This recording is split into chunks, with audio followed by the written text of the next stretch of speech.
The world's biggest mega projects in 2026 are reshaping skylines and entire economies at once. From record-breaking bridges to future-proof airport giants, these builds push brutal timelines and engineering limits under constant scrutiny. Today, we count down the 100 largest mega projects of 2026, showing where they're happening and what makes them so impressive. In 2026, one of the most visually dramatic megaprojects under construction in San Francisco is the redevelopment of the Potrero power station site. Rising on a stretch of industrial waterfront in the Dogpatch neighborhood, this 29-acre site is being transformed from a rusting relic of the city's energy past into a dense, mixed-use community that blends housing, innovation space, and public waterfront access. After decades of inactivity and pollution, the area is now filled with active construction, with multiple buildings rising around the preserved smokestack that once powered large parts of San Francisco. This year marks a turning point in the project's timeline. Key infrastructure has been installed, roads are taking shape, and vertical construction is advancing on several residential and commercial buildings. The first wave of occupancy is expected in 2027, while full build-out of the project will continue into the early to mid-2030s. In terms of current construction activity, 2026 is the first year where the scale and form of the new neighborhood are clearly emerging on the skyline. The development plan includes over 2,600 residential units, 20% of which are designated as affordable, along with office space, labs, retail, cultural venues, and a massive new waterfront park. In 2026, at least 4 parcels are under active construction, with cranes on site, facades being installed, and streetscape work underway to connect the site to the surrounding Dogpatch and Pier 70 developments. The power station's original brick boiler house is being stabilized and preserved to eventually be converted into a centerpiece public building, part of a broader trend in the project to mix new construction with industrial heritage. The Potrero power station site has long been one of the last undeveloped pieces of San Francisco's southeastern waterfront, and in 2026, it's becoming a key node in a chain of mega projects that are physically reconnecting the city to its shoreline. The public realm is a major focus of the construction, with waterfront promenades, plazas, and parks currently being graded and landscaped to open in stages beginning in 2028.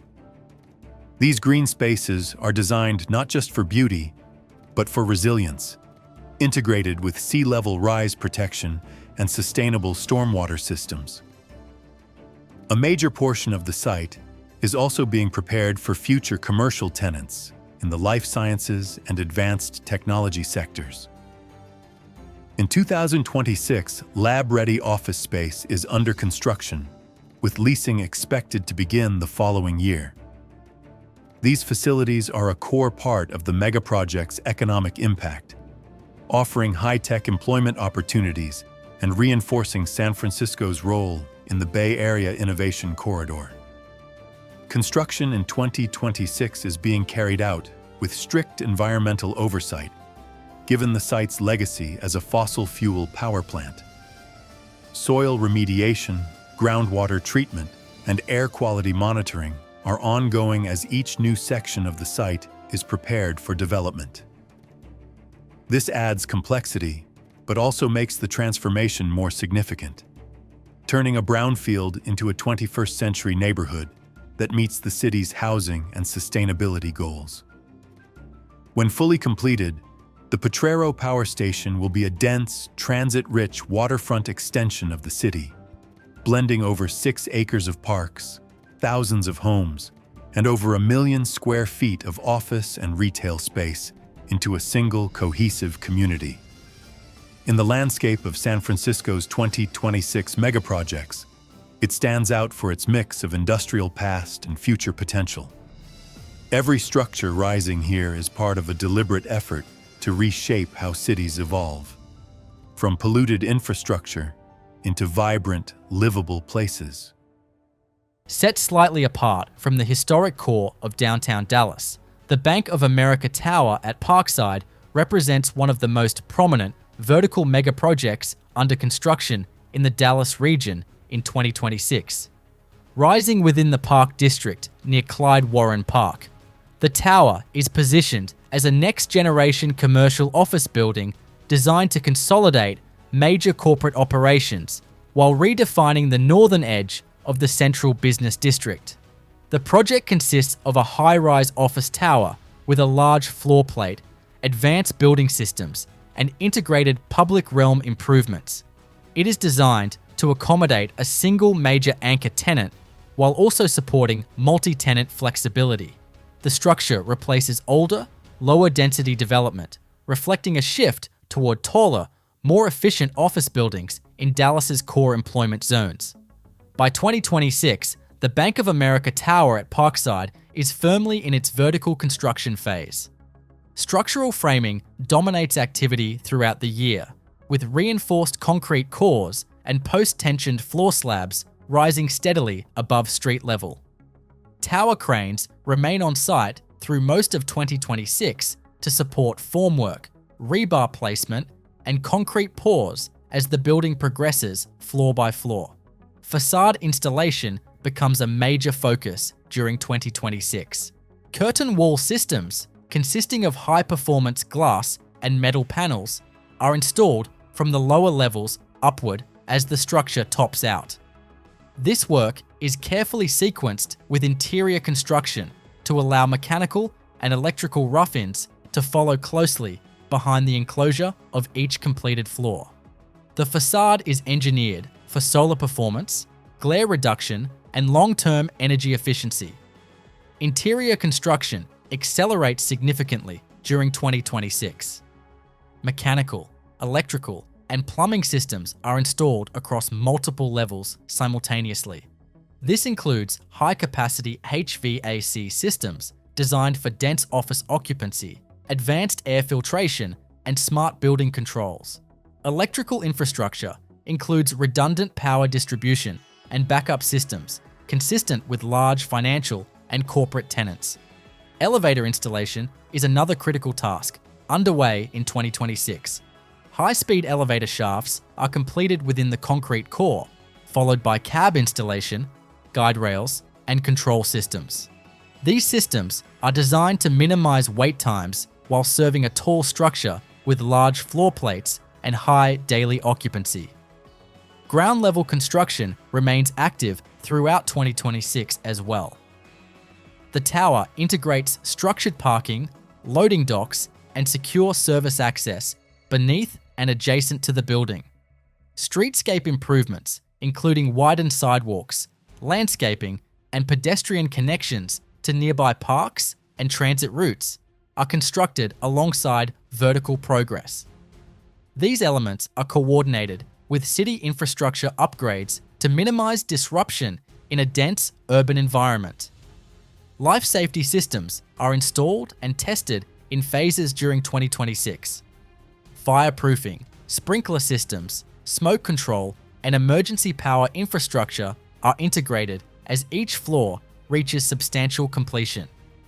These systems must be commissioned incrementally to support ongoing construction above occupied or enclosed levels. From a scheduling perspective, 2026 represents the midpoint to late middle phase of the project timeline. Structural topping out is expected either during or shortly after 2026, depending on sequencing and weather conditions. Once the structure is complete, focus shifts more heavily toward interior finishes, tenant build-outs, and systems commissioning.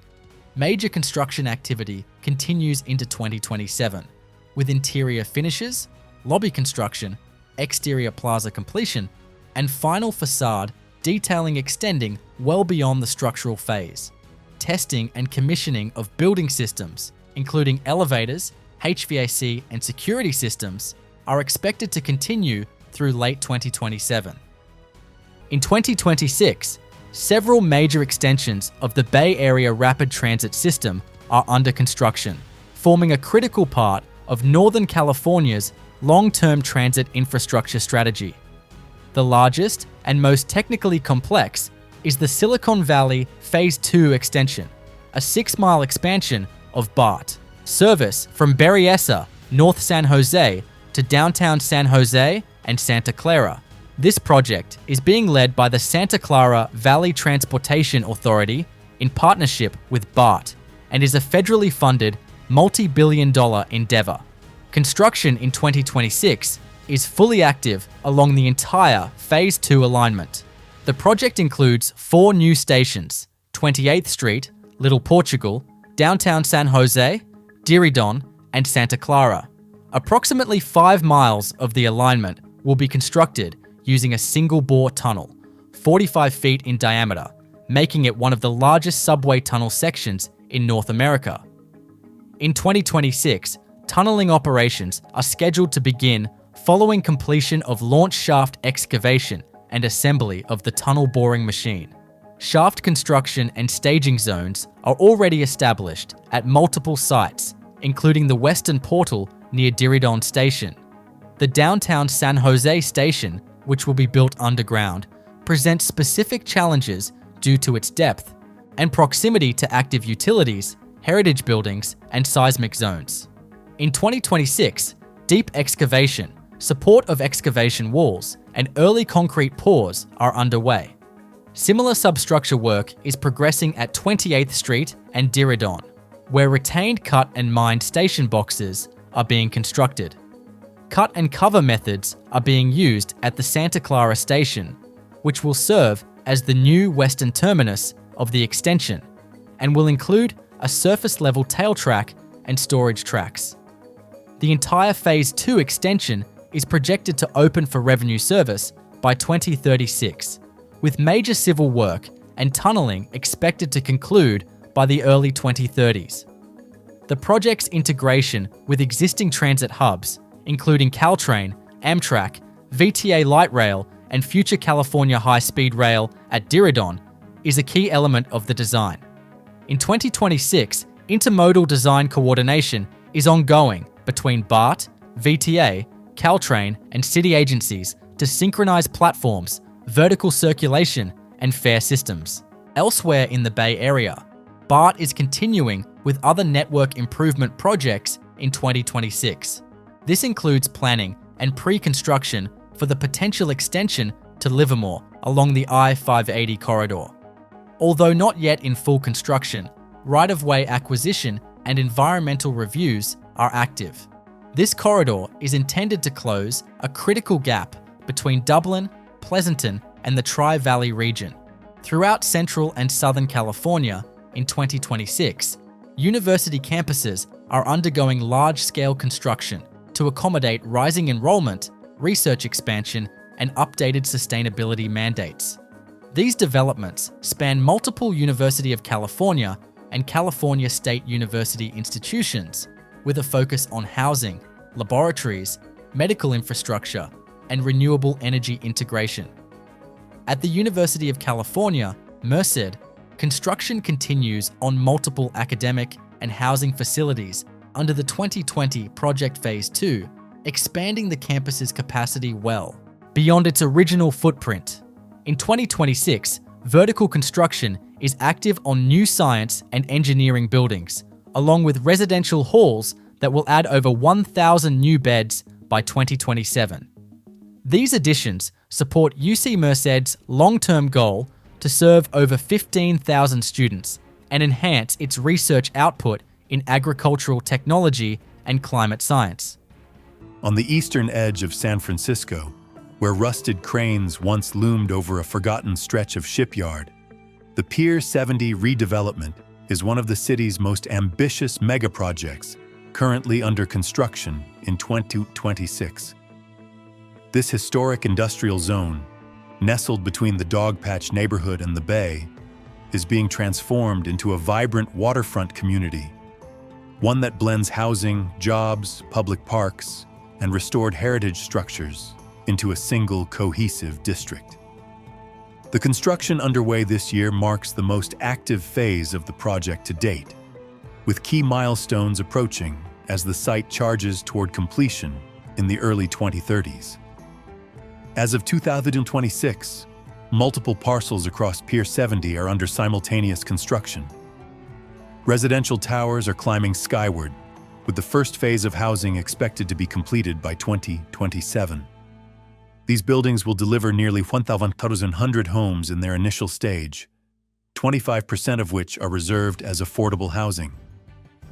Construction crews are also working on major infrastructure upgrades across the site, including new streets, transit corridors, pedestrian paths, and shoreline protections to guard against sea level rise. The heart of the mega project is its connection to the past. Pier 70's redevelopment in 2026 doesn't erase its history, it builds on it.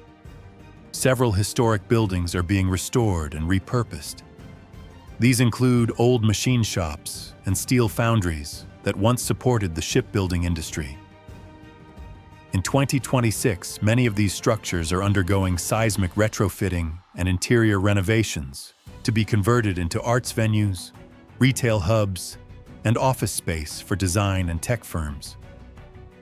The goal is to preserve the gritty industrial character of the site while making it usable and vibrant for a 21st century city. Public space is a major focus of the construction effort in 2026. Over 9 acres of parks and waterfront access points are being built across the site. The highlight will be the large central green, an expansive park framed by restored industrial sheds and framed by views of the bay. As of this year, grading, drainage, and landscaping are underway, with full park openings projected for 2028. These open spaces are being built to double as climate infrastructure, designed to absorb stormwater, manage heat, and protect the site from flooding. In addition to housing and public amenities, the commercial component of Pier 70 is actively rising. Office buildings tailored to life sciences, technology, and creative industries are under construction now, with tenants expected to begin moving in by 2027-2028. These buildings are designed with flexibility in mind, featuring adaptive floor plans, outdoor terraces, and energy-efficient systems. Construction in 2026 is focused on delivering the first phase of these workspaces, helping to establish Pier 70 as an employment hub linked directly to the city's evolving economic base. The location is also a key asset. In 2026, construction crews are coordinating with transit agencies to enhance connections between Pier 70 and the rest of the city. Muni lines, bike lanes, and pedestrian links to the nearby Dogpatch neighborhood are all part of the ongoing infrastructure work. There's also future planning underway to accommodate ferry service, which would further connect the development to the regional transit network. When fully completed in the early 2030s, the Pier 70 redevelopment will deliver over 2,000 housing units, 2 million square feet of office and commercial space, 9 acres of parks, and over 300,000 square feet of retail, cultural, and community uses. But in 2026, it's the construction activity that defines the project. Foundation work, steel framing, historic preservation, and shoreline transformation all unfolding simultaneously. Far south of Dallas, in Ellis County, near the city of Midlothian, the Google Data Center campus stands as one of the most infrastructure-intensive megaprojects under construction in the North Texas region in 2026. Unlike high-visibility urban developments, this project is defined by scale, power demand, and systems complexity, with construction activity focused on creating long-term digital infrastructure rather than public-facing architecture. The Midlothian Data Center is part of Google's broader expansion of hyperscale computing capacity in Texas, selected for its access to land, transmission infrastructure, and regional redundancy. The site is planned as a multi-building campus rather than a single structure, allowing phased expansion over several years. This phased approach makes 2026 a key construction year, as initial facilities transition from shell construction to systems-heavy build-out. By 2026, site-wide civil and utility infrastructure is largely established, enabling vertical construction and interior fit-out to dominate activity. Primary data hall buildings are either topped out or approaching structural completion, with reinforced concrete frames and steel roof systems designed to support heavy mechanical loads. These structures prioritize clear spans, high floor loading capacity, and modular expansion potential. Mechanical and electrical construction is the defining feature of 2026 work. Crews are installing large-scale power distribution systems, including substations, switchgear yards, and redundant electrical pathways. Multiple layers of redundancy are built into the campus, requiring parallel systems for primary and backup power. This includes integration with regional transmission lines and on-site backup generation infrastructure. Cooling infrastructure is another major focus during 2026. Data center cooling plants, including cooling towers, chillers, and water treatment systems, are under active construction. These systems are designed to handle continuous high-density server loads while optimizing water and energy efficiency. Piping networks connecting cooling plants to individual data halls are installed underground and within service corridors throughout the campus. Interior build-out of data halls accelerates in 2026. Raised floor systems or slab-integrated airflow designs are installed depending on building configuration. Server rack infrastructure, cable trays, and fire suppression systems are constructed in tightly sequenced phases. Fire protection systems typically use specialized suppression methods designed for sensitive electronic environments, requiring extensive testing and commissioning. Support buildings and ancillary facilities are also under construction in 2026. These include network operations centers, security facilities, maintenance buildings, and office space for on-site technical staff. These structures are less visually dominant, but critical for day-to-day operation and monitoring of the data center campus. Security and perimeter infrastructure advances significantly during 2026. The site includes layered physical security systems such as perimeter fencing, controlled access points, surveillance infrastructure, and secure internal zoning. Much of this construction is integrated into site grading and landscaping to maintain operational separation without excessive visual impact. Water and environmental infrastructure remains active throughout 2026. New water supply connections, storage tanks, and wastewater systems are completed or expanded to support cooling operations. Stormwater management features, including retention ponds and drainage systems, are finalized to meet regulatory requirements and protect surrounding land from runoff impacts.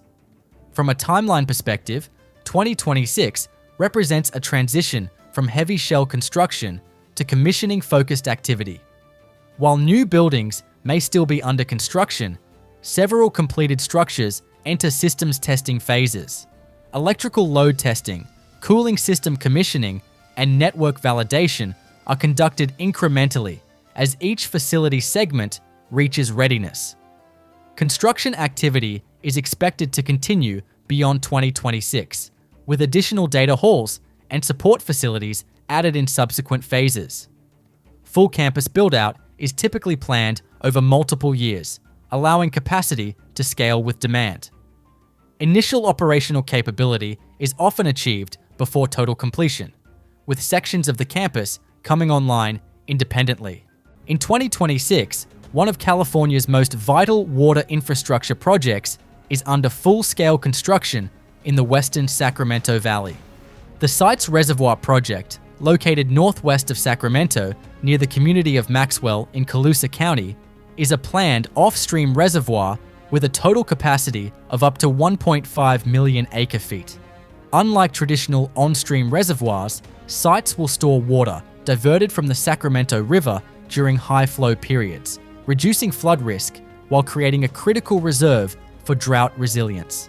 The project entered its primary construction phase in 2026, following final approvals, funding commitments, and site preparation work completed in preceding years. Grading, excavation, and embankment work are active across multiple fronts, including the main site's dam and Golden Gate Dam, both of which will form the eastern and western boundaries of the reservoir basin. These earthen embankment dams will rise approximately 310 feet above the valley floor and span over 4,000 feet in length, designed to safely contain the seasonal floodwaters diverted via a complex network of conveyance infrastructure. Construction of the associated intake facilities on the Sacramento River near the existing Red Bluff and Colusa Basin regions is also progressing in 2026. These facilities will include fish screens, pumping stations, and underground pipelines designed to divert excess winter and spring flows into the reservoir while maintaining compliance with environmental flow standards. Twin conveyance pipelines, approximately 14 miles long, are being installed to transport the diverted water westward to the reservoir basin. At the same time, work is advancing on the terminal regulating reservoir, located near Dunnigan, which will play a role in distributing stored water to the existing Central Valley Project and State Water Project networks. This integration allows site's reservoir to serve multiple uses: agricultural irrigation, urban supply, wildlife refuges, and ecosystem support, particularly in dry years when water deliveries are traditionally curtailed. The reservoir's location was selected in part due to its off-stream design, which minimizes disruption to fish migration and river ecology while allowing water storage flexibility. In 2026, foundation treatment, compaction, and embankment fill placement are underway, utilizing local materials sourced from adjacent borough sites. The volume of material movement is extensive, with millions of cubic yards being relocated and compacted to form the primary dam structures. Concrete structures, including control towers, outlet works, and spillways, are also in early stages of placement. The site's project authority, which oversees the project, expects major civil works to continue through at least 2029. By then, reservoir impoundment and system testing will begin. Full operational readiness is projected for the early 2030s, although water deliveries could begin earlier depending on hydrological conditions and infrastructure completion rates. The construction effort in 2026 employs hundreds of workers and involves coordination with federal, state, and regional water agencies. In 2026, right in the heart of San Francisco's Soma district, the 5M project stands as one of the city's most active megaprojects under construction. This mixed-use development is bringing new energy and density to the blocks surrounding Mission, 5th, and Howard Streets. Long, a patchwork of surface lots and low-rise structures, designed to create a live work-play ecosystem in the center of downtown. The 5M project is pushing forward this year with the final phases of its build-out, aiming for full completion by 2027. The core of the project is a multi-building, multi-acre redevelopment that includes housing, office space, community facilities, and public plazas. As of 2026, the residential component is nearing its final stages, with interiors being completed, amenity spaces outfitted, and streetscape work wrapping up. One of the tallest residential towers in the project, now visibly finished on the exterior, is expected to open its doors by early 2027, offering a mix of market rate and affordable units, over 300 in total. The office and commercial buildings that anchor the project are also active hubs of construction. Fit-outs are progressing in multiple towers, preparing space for tech, nonprofit, and creative sector tenants. In 2026, these buildings are expected to start welcoming their first occupants by the end of the year, with full occupancy likely achieved in 2027. It's part of a broader shift in the area, as Soma continues to re-establish itself not just as a tech district, but as a vibrant, mixed-use downtown core. What sets 5M apart in the landscape of San Francisco's 20 to 26 megaprojects is its emphasis on integration with the community. More than just a real estate development, the project was designed to create active public space and cultural infrastructure. At the center of the site, the 5M Park, currently under construction, is being landscaped with flexible gathering areas, art installations, and play zones for families. This green space is scheduled to open alongside the residential buildings in mid-2027 and is expected to become a crucial urban amenity for residents, workers, and visitors alike. This year, the construction crews are focused not only on completing vertical structures, but also on activating the ground plane. Sidewalks are being widened, bike infrastructure is going in, and retail storefronts are being prepped for future cafes, shops, and local businesses.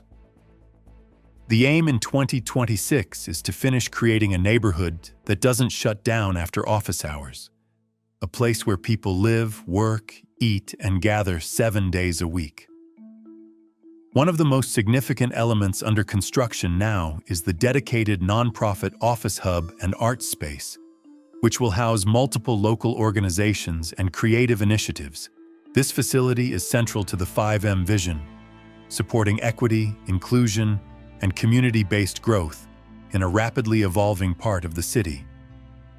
Completion is on track for late 2026, with programming expected to launch shortly after.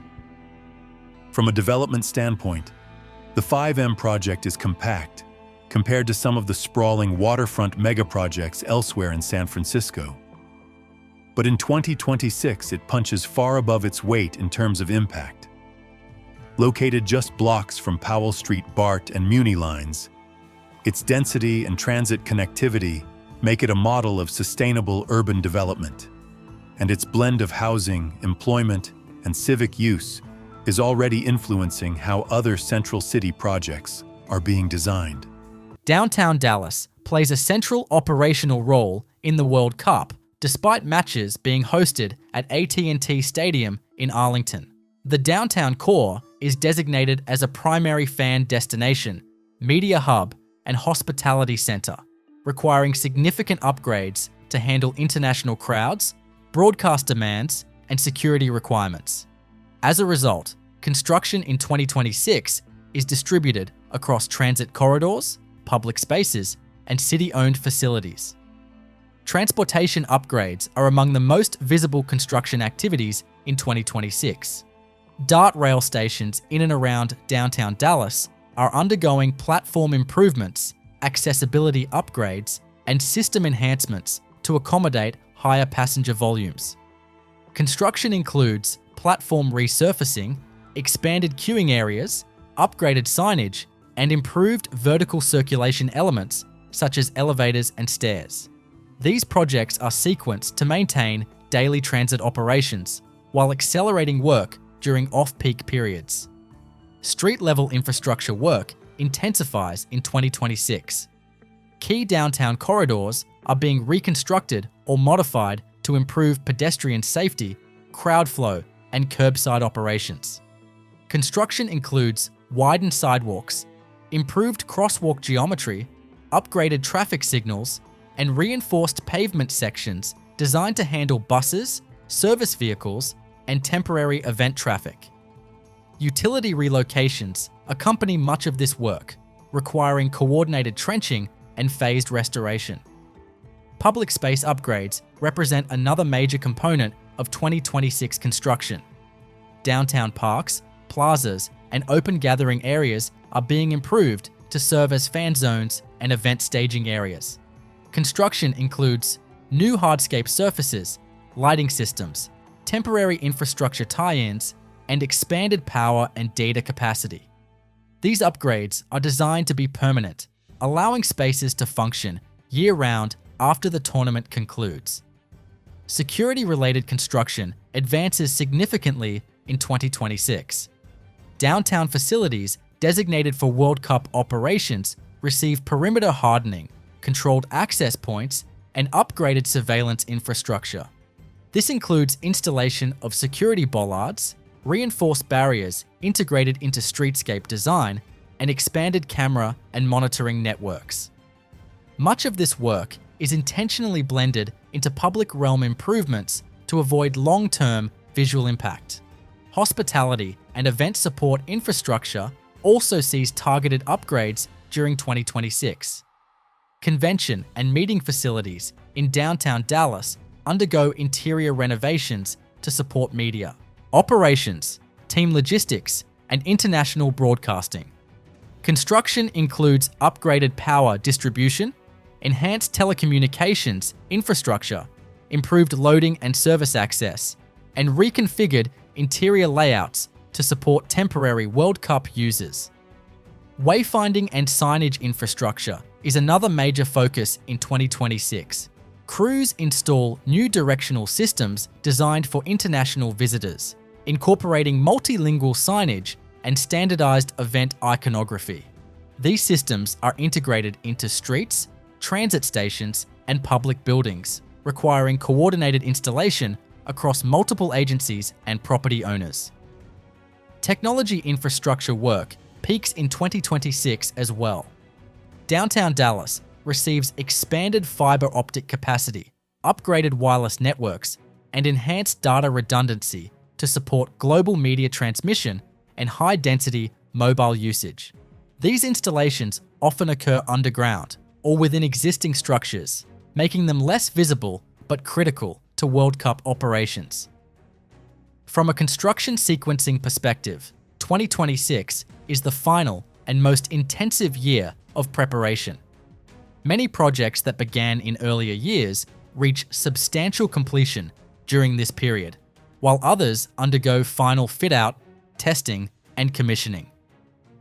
The goal is to have all core infrastructure operational well before the tournament begins to allow for trial events, system testing, and security exercises. Temporary infrastructure planning also overlaps with permanent construction in 2026. Areas designated for fan festivals and live viewing require embedded connection points for temporary stages, screens, and crowd management systems. Construction teams install these features during permanent upgrades to avoid disruptive temporary installations later. One of the most complex airport infrastructure undertakings in the United States is nearing critical completion at Los Angeles International Airport in 2026. The Landside Access Modernization Program, or LAMP, is a $5.5 billion capital investment project reshaping ground transportation access to LAX. Its core components are designed to eliminate decades of congestion by reconfiguring how passengers arrive at and depart from one of the busiest airports in the world. At the center of the program is the 2.25-mile automated people mover, an elevated train system that will connect terminals to new off-site facilities. By 2026, all 6 stations of the APM are in advanced phases of construction. Guideway installation is complete, and systems integration is actively underway. This includes communications, train control, traction power, and platform screen doors. Testing of the first train sets began in 2024, and full pre-revenue operations are scheduled for mid-2026, with the line expected to open to the public later in the year.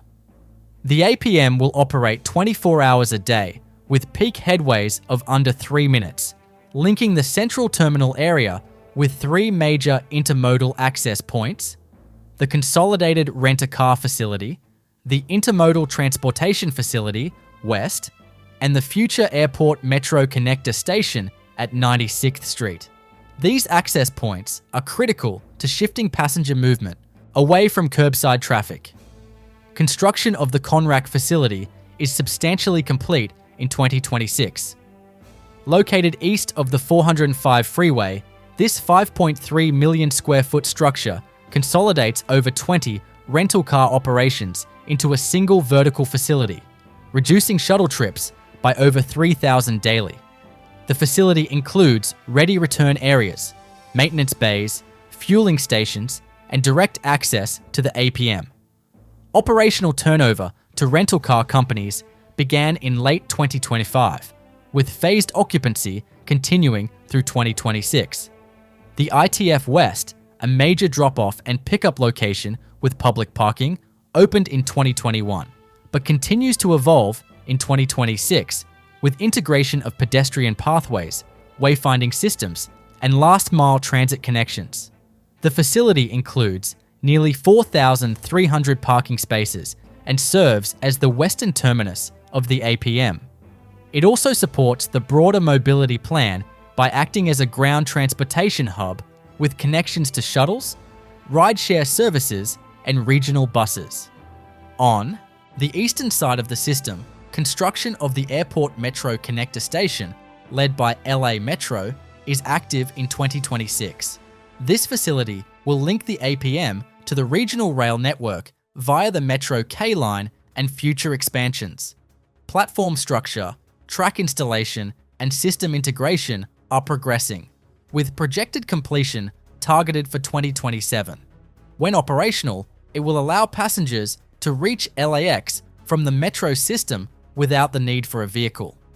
Additional work in 2026 includes extensive roadway realignment within the central terminal area. This involves upgrading access roads, curbs, and signage to match the new passenger circulation model, including drop-off lanes designed for rapid movement to the APM platforms. Pedestrian bridges linking terminals to the APM stations are in final construction stages, involving glass installation, elevator commissioning, and ADA compliance checks.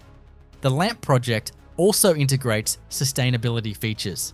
Solar panels, electric, vehicle infrastructure, and stormwater capture systems are being commissioned across multiple facilities.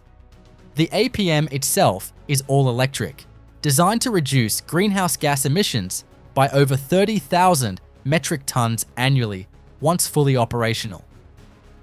The Mission Rock project is one of San Francisco's headline megaprojects under active construction in 2026.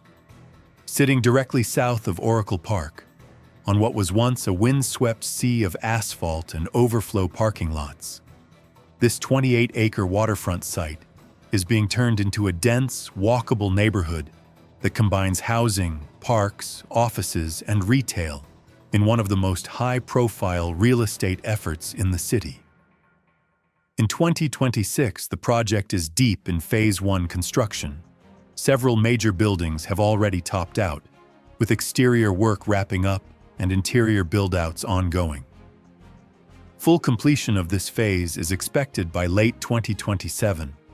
When finished, it will include nearly 1,200 new residential units, over 400 of which are permanently affordable, along with 8 acres of new public space and over 200,000 square feet of office and retail space.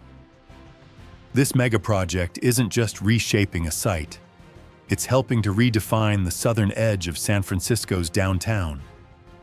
New streets and pedestrian promenades are already being laid out, stitched together by green infrastructure and open-air plazas designed to absorb stormwater and resist sea level rise.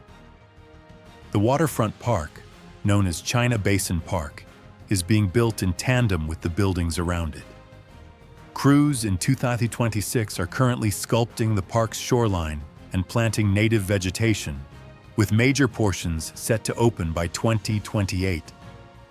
Mission Rock is a public-private partnership between the San Francisco Giants and the Port of San Francisco, and the construction in 2026 reflects a long-term vision to extend the city's core outward along the waterfront.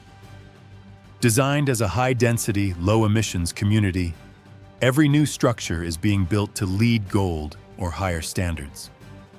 Solar panels, all-electric systems, and smart energy grids are standard here, not just features.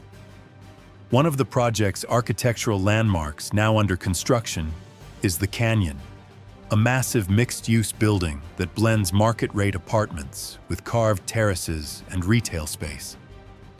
In 2026, the Canyon's facade is nearly complete, and interior work is progressing toward a mid-2027 delivery.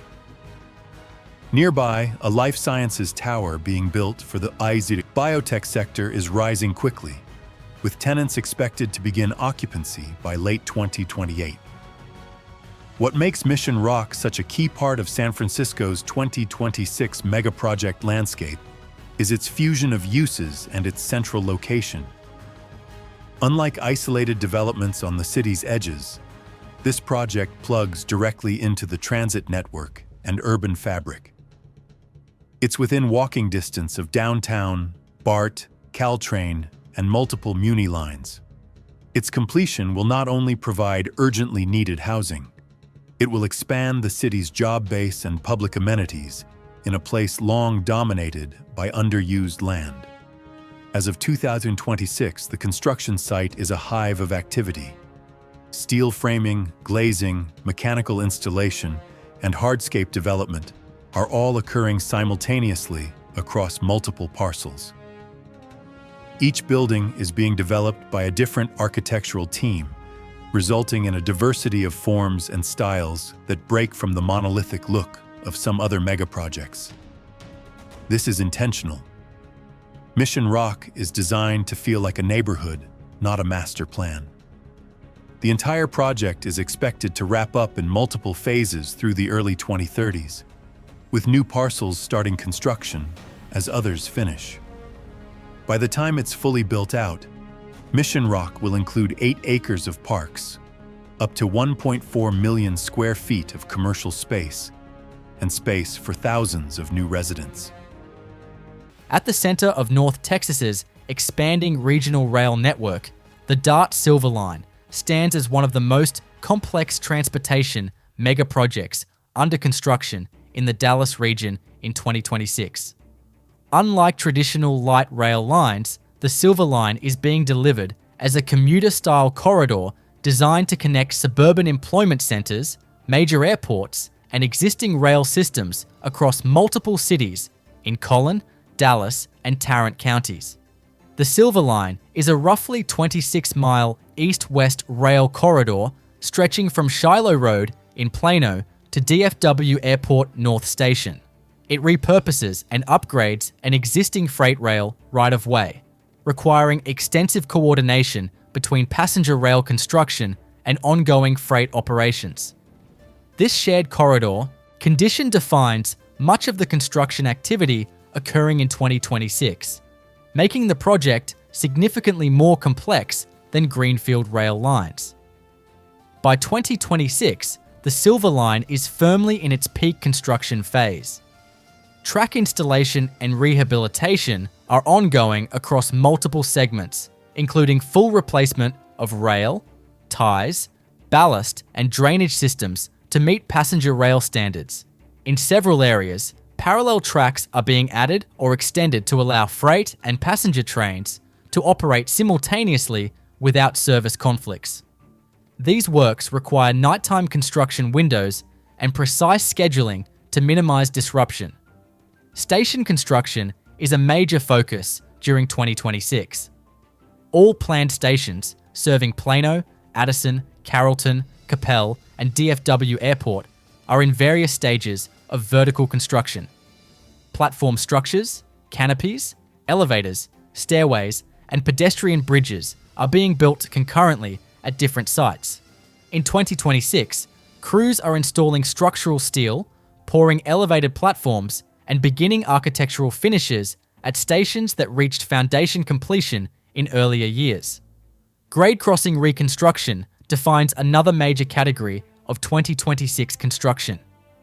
Dozens of roadway crossings along the corridor are being rebuilt or upgraded with new signaling systems, gates, medians, and roadway geometry. Some crossings are being closed or consolidated entirely to improve safety and reduce long-term maintenance. These works require coordination with local municipalities and involve phased traffic shifts that extend throughout the year. Bridge and structure work continues through 2026 at multiple locations.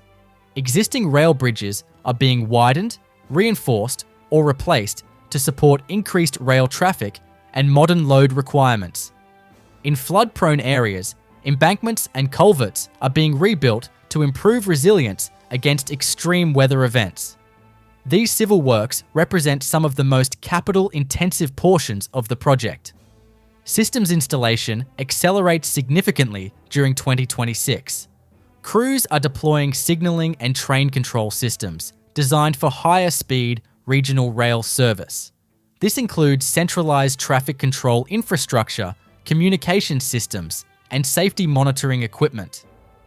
Fiber optic networks are being installed along the corridor to support real-time operations, dispatching, and passenger information systems. From a timeline perspective, 2026 is a transition year between heavy civil construction and operational readiness. While earthwork and major structures dominate early phases of the project, 2026 sees a shift towards systems integration, station completion, and corridor-wide testing preparation. Track work and signaling installation continue into 2027, followed by extensive testing and certification. Revenue service is not expected to begin in 2026. Instead, late 2026 and 2027 are dedicated to system testing, operator training, safety certification, and coordination with freight rail partners. Full passenger service is anticipated after completion of these phases, with opening targeted in the latter part of the decade, contingent on testing and regulatory approval timelines. Within the broader context of Dallas megaprojects under construction in 2026, the DART Silver Line is distinct for its regional impact rather than visual prominence. It directly connects major job centers, suburban cities, and DFW Airport without requiring transfers through downtown Dallas. Its construction reshapes an existing rail corridor into a modern passenger system, expanding mobility options across one of the fastest-growing metropolitan regions in the United States. In 2026, construction begins in earnest on the Los Angeles Metro Southeast Gateway Line, a major light rail expansion aimed at delivering high-capacity transit service to some of the most densely populated and historically underserved communities in southeast Los Angeles County. Previously known as the West Santa Ana Branch Transit Corridor, this project represents one of the largest new rail corridors in the region and forms a critical part of the county's long-term Measure M mobility strategy. The project's first operational phase will span 14.5 miles, linking the existing A-Line station at Slauson in South Los Angeles to a new terminal station at Pioneer Boulevard in Artesia. This segment will include 9 new stations and is designed to serve communities across Huntington Park, Bell, Cudahy, Southgate, Downey, Paramount, Bellflower, and Artesia. As of 2026, the corridor is in the early stages of pre-construction and enabling works, with heavy utility, relocation, environmental mitigation, and corridor preparation now underway. Utility relocation is a primary focus in 2026. In multiple cities along the alignment, electrical, gas, water, and telecommunications lines are being moved to accommodate future construction of the light rail guideway and associated infrastructure. In Artesia, crews are also performing grading work and beginning access improvements in preparation for major station excavation and track installation, which is expected to ramp up in 2027. The project is being delivered under a progressive design-build model. A joint venture of Flatiron, Dragados USA, and Herzog is leading the initial pre-construction phase under a contract valued at over $997 million. This early work includes soil testing, demolition of outdated facilities, geotechnical surveys, and engineering refinements along the right-of-way. These preparatory efforts are critical to mitigating delays once full construction begins. The total cost? For the Southeast Gateway Line, Phase 1 is projected at approximately $8.6 billion. The project is being funded through a combination of local sales tax measures, including Measures R and M, along with state transportation funds and a significant request for federal support through the FTA's New Starts Capital Investment Program. Metro is targeting a full funding grant agreement from the federal government by 2027. The alignment follows a former Pacific Electric Railway corridor with portions of the route adjacent to active freight lines. In 2026, Metro and its construction partners are actively coordinating with freight rail operators to ensure clearances, right-of-way agreements, and safety systems are in place.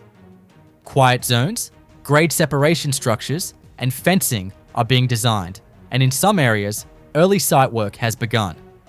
The line will use low-floor light rail vehicles, similar to those operating on Metro's existing lines, with stations designed for full ADA accessibility. Platforms, traction power substations, and signal control infrastructure are all in the design phase in 2026, with final engineering packages expected to be released for construction bidding in 2027. Buried beneath the surface of San Francisco's downtown in 2026 is one of the city's most consequential megaprojects under construction, the Portal, also known as the Downtown Rail Extension. This massive underground infrastructure project is finally being realized after decades of delays, aiming to connect CalTrain and eventually California's high-speed rail directly to the Salesforce Transit Center. As of this year, excavation work is ramping up, tunneling contracts are active, and the city is fully committed to completing the extension by the early 2030s. In 2026, the Portal is a hive of subterranean activity. Tunnel boring preparations are in progress, utility relocation is underway, and major downtown streets are experiencing stage disruptions as crews create access points for the underground guideways. It's one of the most complex transportation builds in the Bay Area, requiring coordination beneath some of the densest blocks in the city. Once complete, this megaproject will deliver a seamless rail connection from the peninsula and Central Valley straight into the financial core of San Francisco. The project involves building approximately 1.3 miles of new track, mostly underground, to link the existing CalTrain line near 4th and King with the Salesforce Transit Center. In 2026, the staging areas at both ends of the project are fully operational. Pile driving, shoring walls, and structural reinforcements are all happening in real time as the city begins to carve out the physical corridor that will carry thousands of passengers daily. Construction in and around Townsend, 2nd Street, and the south of Market area is active and accelerating, with visible impacts above ground and substantial progress being made below it. The Portal isn't just a rail project, it's a regional unlock. In 2026, CalTrain still terminates at 4th and King, about a mile short of downtown. That last mile has long been the missing link in Bay Area transit. By closing that gap, this project will plug regional rail directly into San Francisco's business core, reducing car dependency and reshaping how people move across the region. When complete, the Portal will allow CalTrain riders to disembark in the heart of the city and will set the stage for future high-speed rail service to run directly from Los Angeles to downtown San Francisco, without transfers. The current timeline targets a completion date in the early 2030s, with most heavy construction expected to occur between 2026 and 2030. In the context of San Francisco's other megaprojects under construction right now, the Portal stands out for its invisibility. Most of the work is happening underground, but the scale of its impact will rival that of any tower or waterfront redevelopment. Cost is high, risk is real, and coordination is intense. Crews are navigating under live utilities, major foundations, and transit lines. Every foot of tunnel requires precision, and every stage of construction must account for seismic resilience, waterproofing, and integration with existing BART and MUNI infrastructure. In 2026, engineering teams are deep into geotechnical work and soil stabilization, preparing for the eventual tunnel boring operations that will begin in earnest in 2027. By the middle of the decade, one of North Texas's earliest soccer-specific stadiums is undergoing a comprehensive reconstruction that places it firmly among Dallas area megaprojects active in 2026. The new Toyota Stadium redevelopment in Frisco represents a multi-year modernization effort focused on structural capacity, revenue generation, climate mitigation, and long-term event flexibility rather than a simple renovation. Toyota Stadium originally opened in 2005, designed for a different era of Major League Soccer and a much smaller regional population.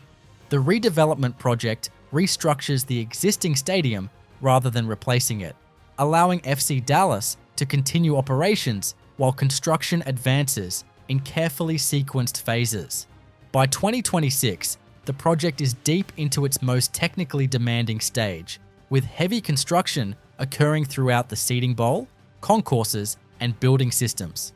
Construction work during 2026 concentrates on major structural modifications. Entire sections of the lower bowl are being demolished and rebuilt to adjust rake angles, improve sightlines, and support additional vertical loads from new premium levels above. New concrete pours and steel framing are installed in phases to maintain stadium stability, while adjacent areas remain operational. This year also includes reinforcement of existing foundations to meet updated building codes and support heavier roof and canopy systems. One of the most visible construction efforts in 2026 is the installation of expanded canopy structures. These roof elements are designed to significantly increase shaded seating, addressing long-standing heat exposure issues. The canopy construction involves large-span steel trusses, integrated lighting mounts, and future-ready broadcast attachment points. Installation is staged section by section to allow partial stadium use during the soccer season. Premium seating and hospitality spaces dominate interior construction in 2026. New club lounges, lodge boxes, and suites are being built into previously underutilized stadium volume. This requires extensive mechanical and electrical upgrades, including new air handling units, upgraded power distribution rooms, and expanded data infrastructure. Plumbing systems are also being replaced or rerouted to serve higher capacity food and beverage operations. Concourse reconstruction is another major focus in 2026. Existing concourses are being widened, regraded, and reconfigured to improve circulation and accessibility. Vertical transportation systems, including elevators and stairs, are being added or relocated to comply with modern accessibility standards. These changes require careful coordination between demolition crews, concrete teams, and utility installers to avoid service disruptions. Technology infrastructure work accelerates during 2026. Crews are installing new fiber optic backbones, wireless access systems, and security networks throughout the stadium. Dedicated broadcast rooms and control spaces are under construction to support national and international television requirements. These systems are designed to accommodate future tournaments and non-soccer events without additional major retrofits. Outside the Stadium Bowl, 2026 construction includes the redevelopment of surrounding plazas and entry zones. Pedestrian circulation is being improved through expanded hardscape areas, upgraded lighting, and reworked security screening layouts. These exterior improvements are engineered to support higher peak attendance and year-round events, not just match days. Sustainability measures are integrated into the 2026 construction scope. Lighting systems are being converted to high-efficiency LED fixtures. Water infrastructure is upgraded with low-flow systems, and stormwater management improvements are installed to reduce runoff during heavy rain events. Older materials removed during demolition are being recycled or reused where feasible to reduce construction waste. From a timeline perspective, 2026 represents the midpoint of the redevelopment. Structural and exterior envelope work dominates early and mid-year, while interior build-outs continue into late 2026 and beyond. Some premium areas and upgraded seating sections are expected to open in phases as construction completes, allowing incremental increases in stadium functionality. Major construction activity is scheduled to continue through 2027, with final interior finishes, technology commissioning, and operational testing extending into late 2027. Full project completion is expected between late 2027 and 2028, depending on seasonal construction constraints and event scheduling. The phased delivery approach ensures continuous stadium use while transitioning the facility to its final configuration. The Los Angeles Metro D Line extension, formerly known as the Purple Line extension, is a $9.3 billion mega project that is carving through some of the busiest, most congested corridors in California. This 9-mile westward expansion of heavy rail is unfolding in 3 carefully staged phases, each one bringing new connectivity to the city's west side. Construction began in 2014, and as of 2026, 2 of the 3 segments are deep in advanced construction, while the third is fully underway. The first section, stretching 3.92 miles from Wilshire Weston to Wilshire La Cienega, was scheduled for completion in 2025. Tunneling for this segment was completed in 2021, with station construction and systems installation now in final phases. Crews are outfitting stations with electrical, ventilation, and communication systems, while surface-level integration work continues at key intersections. The second segment, running from Wilshire, La Cienega to Century City, adds another 2.59 miles of dual-bore tunnel. This phase includes the construction of 2 stations, Wilshire, Rodeo in Beverly Hills, and Century City, Constellation. By 2026, excavation is complete and station interiors are progressing, with structural, mechanical, and architectural elements being finalized. This portion of the line is projected to be operational in 2026. The final segment, extending 2.56 miles to the VA hospital in Westwood, is scheduled for completion in 2027. Tunneling began in 2021, with both tunnel boring machines reaching the Westwood UCLA station box by mid-2024.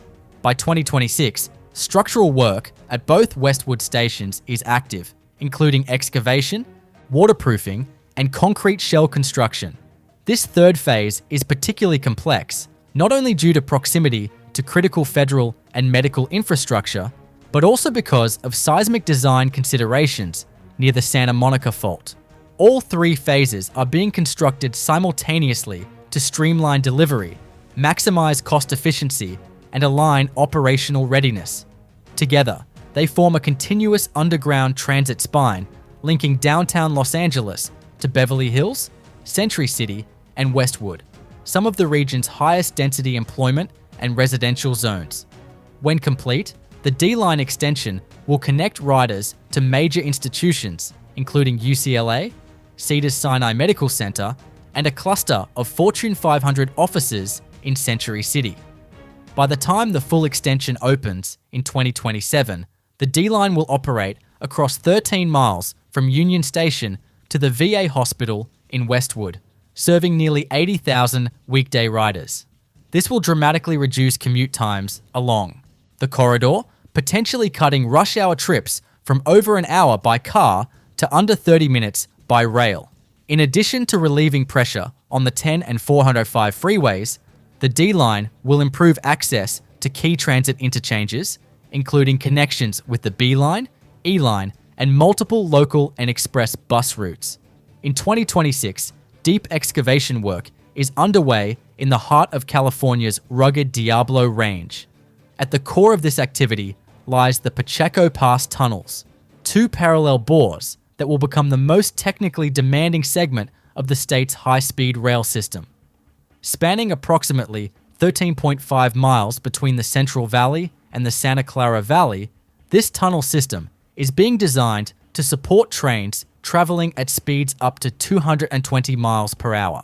Once complete, it will form the primary mountain crossing linking the Silicon Valley to the rest of the California high-speed rail network.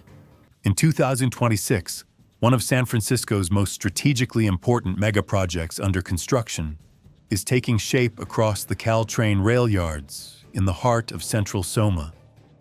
This isn't just a housing or transit upgrade. It's a massive reimagining of over 20 acres of publicly owned rail-adjacent land that has long divided the neighborhood. As construction pushes ahead this year, the rail yard redevelopment is steadily moving from planning to reality, with early phases under active build-out and long-term infrastructure elements aligning with the city's broader transit goals. Right now in 2026, the site is in the thick of foundational construction. Crews are laying the groundwork, literally, for what will eventually be a dense, mixed-use district layered above and around the working CalTrain tracks.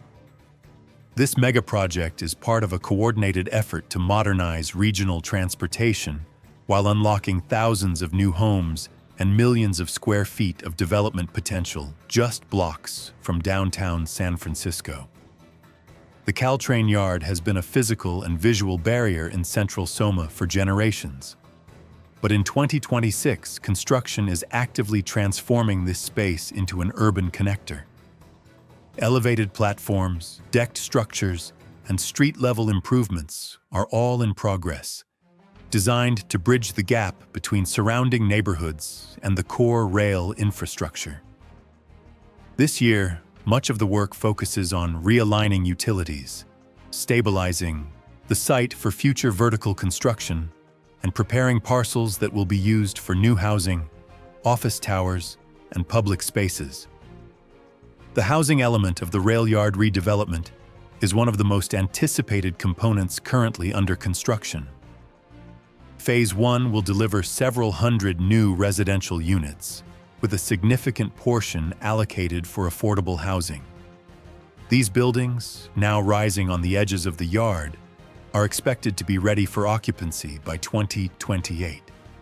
Eventually, the full build-out will add thousands of homes to one of the city's most transit-rich locations, housing that is critically needed as San Francisco continues to face supply pressures.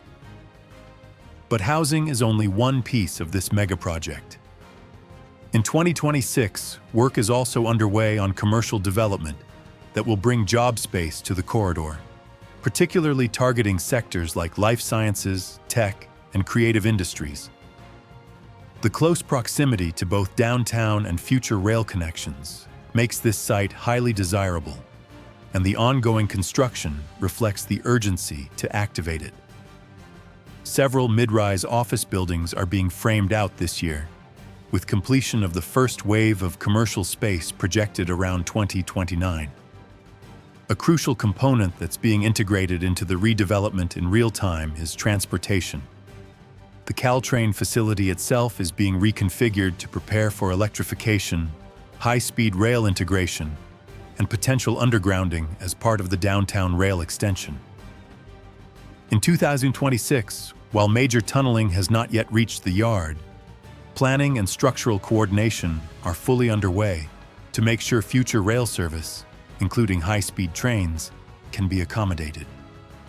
This makes the rail yard site not just a place to live and work, but a critical node in the future of statewide transit. North of Dallas, in one of the fastest-growing urban corridors in Texas, the Fields Entertainment District in Frisco is emerging as a large-scale, mixed-use mega-project that is actively under construction in 2026. The development is positioned within the broader Fields master-planned community, a multi-thousand-acre site designed to accommodate long-term population growth, corporate expansion, and regional tourism demand. The Fields Entertainment District is planned as a dense concentration of sports, hospitality, retail, dining, and public space, anchored by major destination users rather than traditional suburban commercial formats.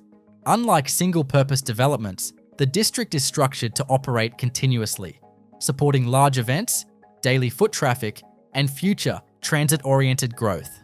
Its scale and phasing place it among the most consequential Dallas area megaprojects progressing through construction in 2026. By 2026, horizontal infrastructure work is largely complete, allowing vertical construction to dominate activity across the district. Roadways, utility corridors, stormwater systems, and site grading were established in earlier phases, enabling simultaneous construction of multiple buildings. In 2026, cranes, concrete crews, and steel framing operations are active across entertainment venues, hotels, parking structures, and retail blocks. One of the primary construction focuses in 2026 is vertical development of large format entertainment and event buildings. These structures require long-span steel framing, high-capacity foundations, and extensive back-of-house infrastructure.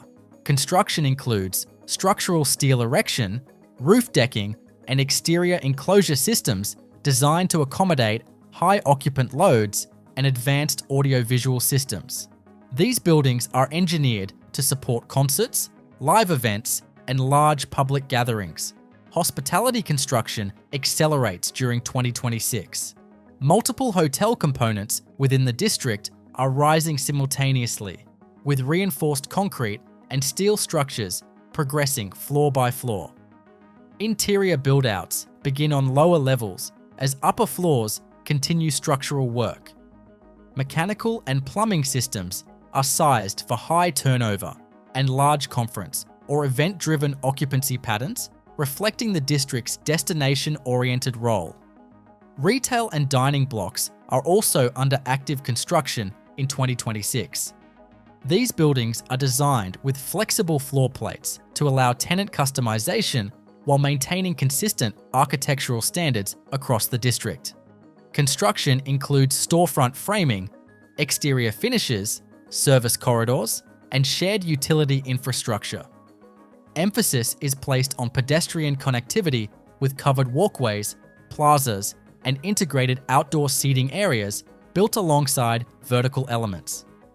Parking infrastructure represents a significant portion of 2026 construction activity. Multi-level parking garages are being built to serve entertainment venues, hotels, and retail uses. These structures require rapid cycle concrete construction and are designed with future adaptability in mind, allowing potential conversion or integration with autonomous or shared mobility systems later in the project's life cycle. Public realm construction expands significantly in 2026. Central gathering spaces, landscape plazas, and pedestrian spines are being formed as adjacent buildings reach enclosure stages. Hardscape installation, lighting systems, wayfinding infrastructure, and drainage features are constructed concurrently to ensure these spaces are operational as individual components of the district open. These areas are engineered to manage large crowd movements during peak events. Utility and systems integration is a major technical focus in 2026. Electrical substations, district-wide communications networks, and centralized security systems are being installed to support high-demand uses. Fiber networks are integrated throughout the district to support digital signage, ticketing systems, and event broadcasting. These systems are coordinated across multiple buildings to function as a unified operational environment. Well before the first match of the 2026 FIFA World Cup is played in North Texas, downtown Dallas is undergoing a coordinated series of infrastructure and venue upgrades that collectively form one of the region's most complex mega-project efforts active during 2026. Rather than a single construction site, the World Cup preparations consist of multiple overlapping projects focused on transportation, public space, security, mobility, and event operations, many of which reach peak construction or final delivery during 2026. Candlestick Point and Hunters Point Shipyard are among the most active megaprojects in San Francisco as of 2026. Spanning more than 700 acres along the city's southeastern shoreline, This redevelopment effort is in full swing, reshaping two long-neglected sites into a new urban district.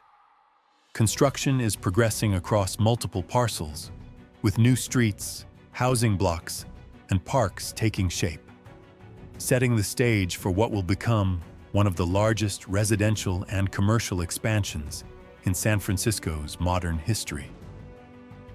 At Candlestick Point, where the old stadium was demolished years ago, heavy machinery is grading land for the first wave of residential and retail construction. Multiple mid-rise buildings are rising along a newly gridded street layout. These early phases, expected to complete between 2027 and 2029, will include thousands of homes, many designated as affordable, as well as the backbone of a future retail corridor and public transit connections. Parks and green infrastructure are being built alongside housing, integrating sea level rise protections and climate-resilient landscaping directly into the urban form. To the north, at Hunters Point Shipyard, development is further along. Phase 1 construction is already well underway, with completed townhomes and condos beginning to fill with residents. Additional parcels are actively under construction in 2026, adding new units monthly. Commercial spaces, artist studios, and civic buildings are also under development. Part of the project's goal to restore not just housing, but economic vitality to a part of the city long cut off from opportunity. When fully built out in the early 2030s, the combined Candlestick Hunters Point project will deliver over 12,000 new homes, more than 300 acres of open space, and millions of square feet of office, retail, and cultural uses. It's a complete neighborhood emerging from land that was, for decades, contaminated, fenced off, and largely abandoned. What's distinctive about this project in 2026 is its physical and social scale. This isn't a small infill development or a single commercial tower. It's a city-scale expansion happening within the city limits. Infrastructure is being laid from scratch. Power grids, sewer lines, transit loops, and broadband networks are all part of the foundational work occurring now. Major sections of waterfront are being rebuilt with ecological restoration in mind, with plans for habitat zones, walking trails, and public piers that will eventually reconnect residents with the shoreline. Affordable housing is a central element of the development, and 2026 marks a critical point as the first large wave of affordable units nears completion. These are being reserved in part for legacy residents of Bayview Hunters Point, addressing historic displacement and economic exclusion. Community input remains part of the planning process, particularly in shaping local hiring programs and cultural preservation efforts. Construction challenges remain. Environmental safety is closely monitored due to the site's naval and industrial history. Some parcels require more remediation than others, which is influencing the pace of development. But in terms of raw activity, cranes, crews, and square footage under construction, Candlestick Point and Hunters Point Shipyard rank among the most dynamic megaprojects in San Francisco right now. The San Joaquin Valley is one of the most active frontiers for large-scale renewable energy deployment in the United States. Central to this transformation is the Westlands Solar Park, a vast solar generation complex occupying former agricultural land in western Fresno and Kings counties. At full build-out, the project is planned to exceed 2,700 megawatts of solar photovoltaic generation capacity, with enough output to power over 1.2 million homes annually. Construction activity at Westlands is ongoing in multiple phases in 2026. Several hundred megawatts of new capacity are being installed this year alone, involving tracker-mounted solar panels, inverter stations, and substation upgrades across various parcels of the site. The terrain consists of retired farmland, much of it previously deemed unusable due to salt buildup and water supply restrictions.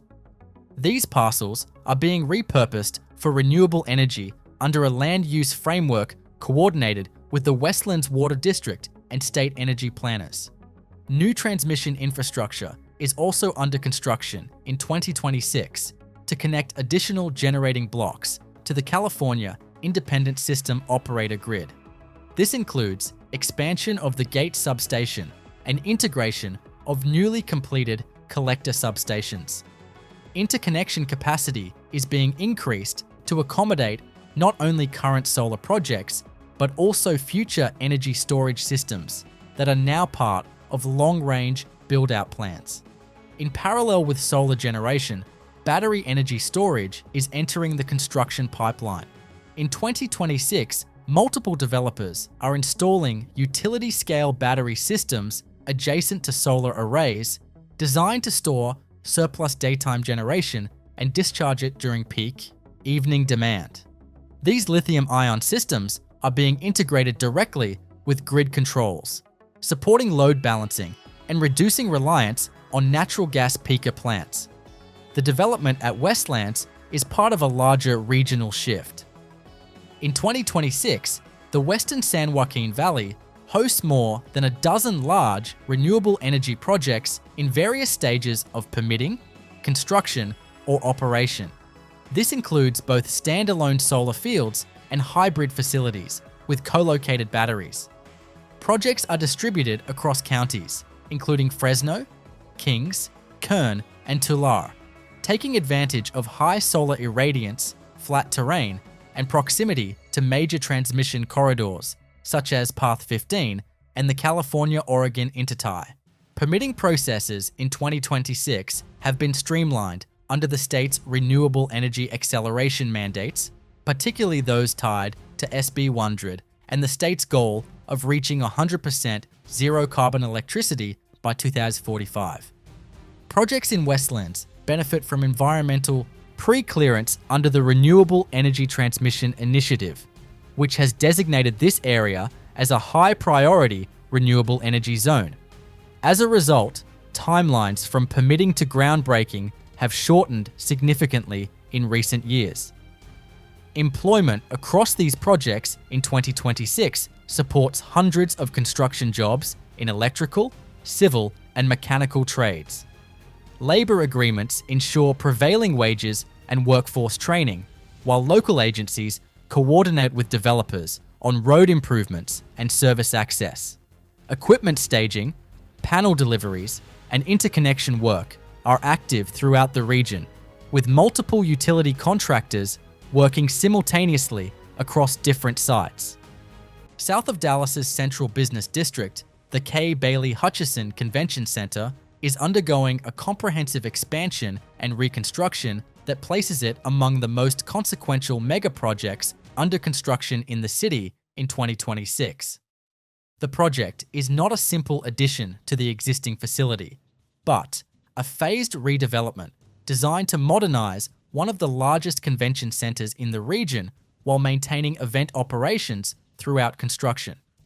The expansion replaces large portions of the aging convention center with new structures that significantly increase usable exhibition space, improve circulation, and align the facility with current national convention standards. The redevelopment is also closely tied to downtown Dallas's broader urban strategy, including connectivity to surrounding districts and preparation for major international events.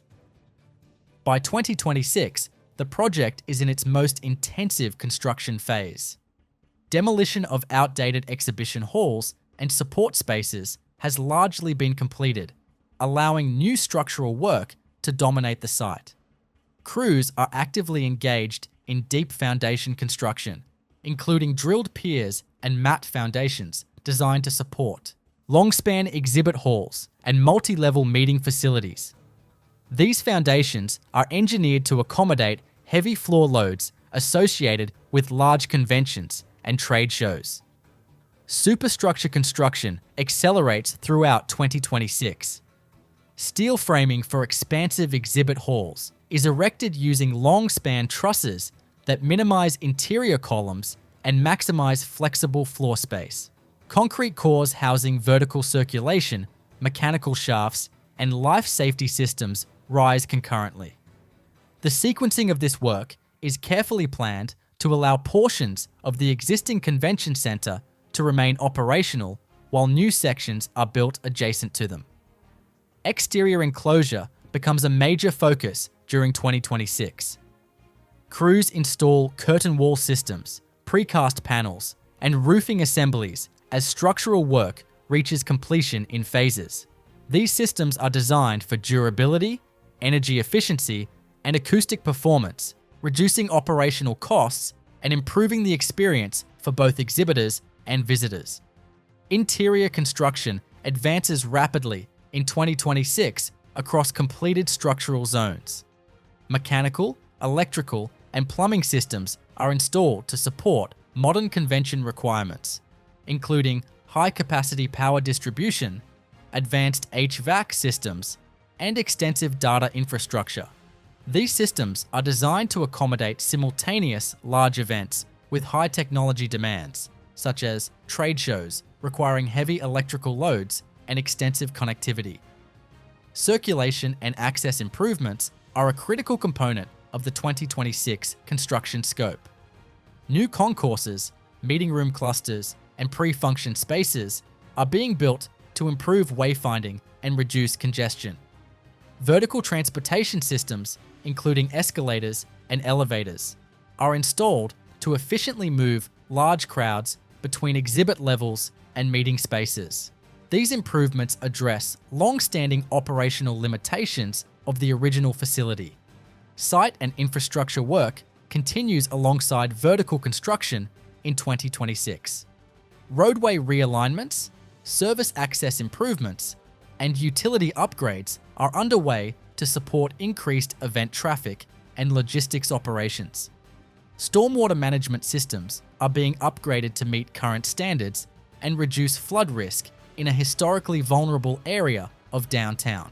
From a scheduling perspective, 2026 represents a midpoint to late middle stage of the overall redevelopment timeline. Major structural elements of the new expansion are expected to be completed during this period, with enclosure and interior build-outs extending into subsequent years. Phased openings allow new sections of the convention center to come online while construction continues elsewhere on the site. In the southern part of the state, UC San Diego is advancing multiple high-rise student housing projects to respond to regional housing shortages. The Ridgewalk North Living and Learning neighborhood is under full construction in 2026, adding more than 2,000 student beds and new classroom space across multiple towers. Scheduled for completion in 2027, the project is designed to be all-electric, LEED Platinum certified, and connected to the campus microgrid. In parallel, work continues on UC San Diego's Hillcrest Medical Campus redevelopment. The current phase includes a 250,000 square foot outpatient pavilion and infrastructure upgrades for future hospital tower construction, with full build-out expected by the early 2030s. UC Riverside is also active in 2026, with expansion of its School of Medicine infrastructure. A new teaching and research facility is under construction on the east side of campus to support expanded enrollment in the medical program. Completion is expected in 2027. This project is part of a broader strategy to increase healthcare workforce capacity in inland Southern California, an area historically underserved by medical infrastructure. California State University campuses are seeing parallel growth. At CSU Fresno, a new engineering and innovation complex is rising on the north side of campus. The facility, under construction in 2026, will serve as a hub for applied research in water systems, renewable energy, and smart agriculture. Completion is projected for 2028.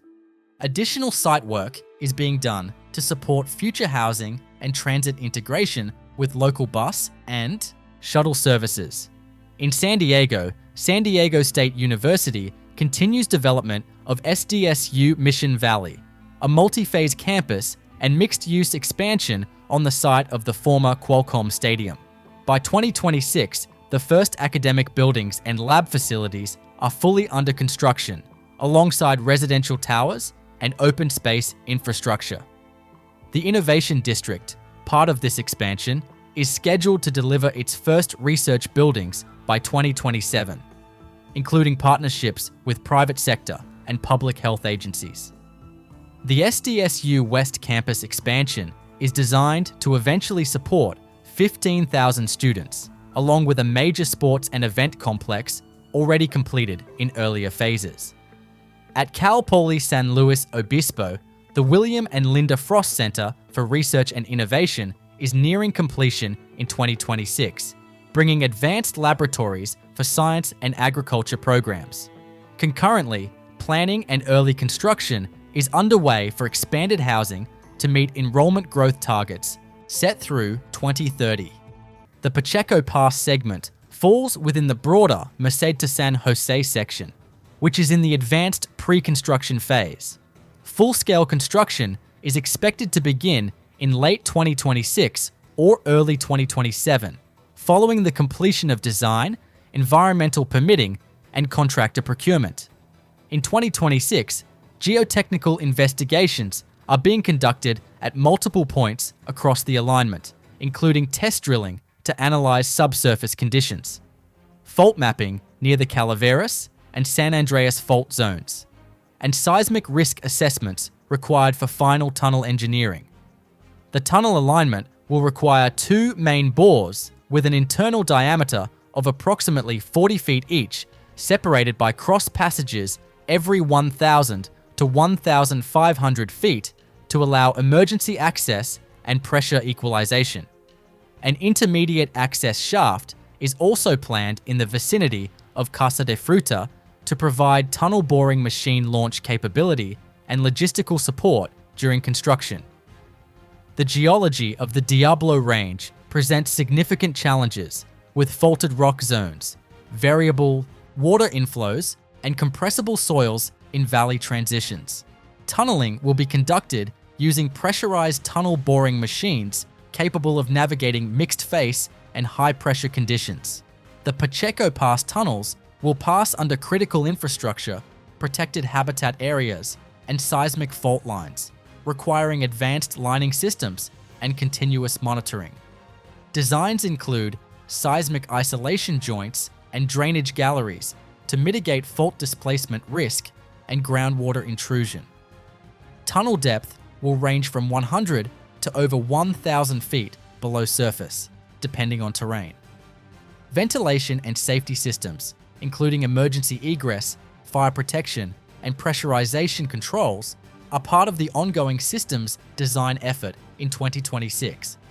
Upon completion, the tunnels will enable a seamless high-speed rail corridor from Merced to Gilroy, reducing rail travel time across the pass from over an hour to just under 15 minutes.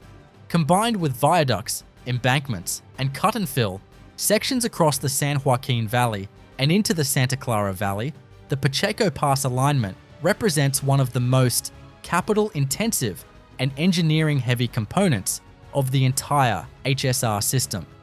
The full Merced to San Jose segment is targeted for phased operational readiness beginning in the early 2030s, contingent on funding and right-of-way clearance.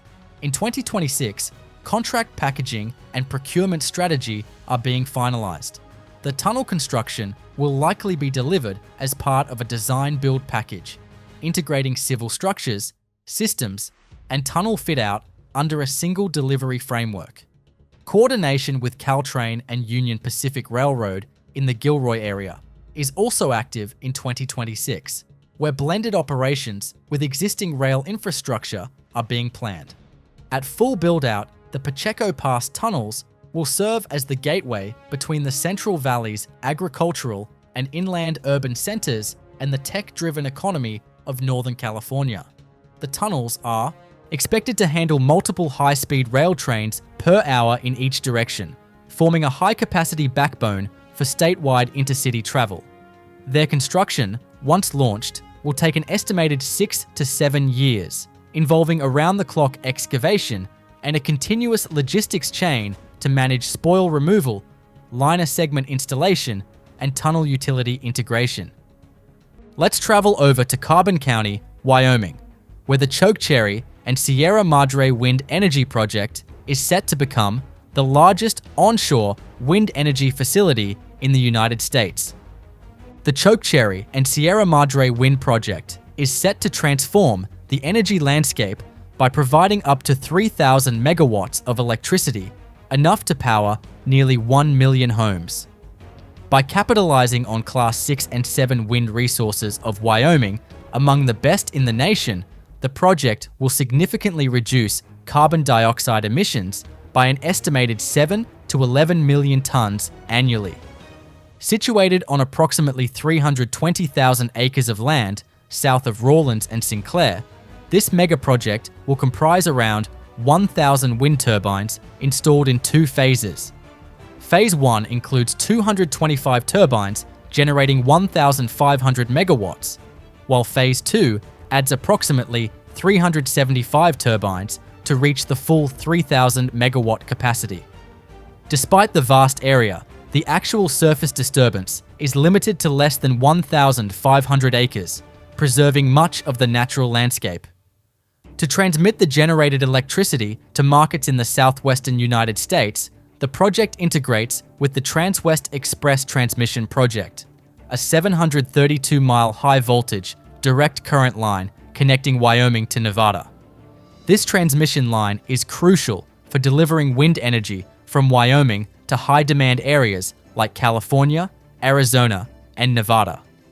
With an estimated investment of $5 billion, this mega project is a significant economic driver for Wyoming. During construction, it is expected to create over 1,000 temporary jobs and several permanent positions for operations and maintenance. Over its operational life, the project anticipates generating approximately $850 million in tax revenues, including property taxes, sales, use taxes, and wind electricity generation taxes. The construction of the Chokecherry and Sierra Madre Wind Megaproject involves advanced engineering and logistics. Turbine components are transported via a new rail spur and distributed across the site using an extensive network of access roads.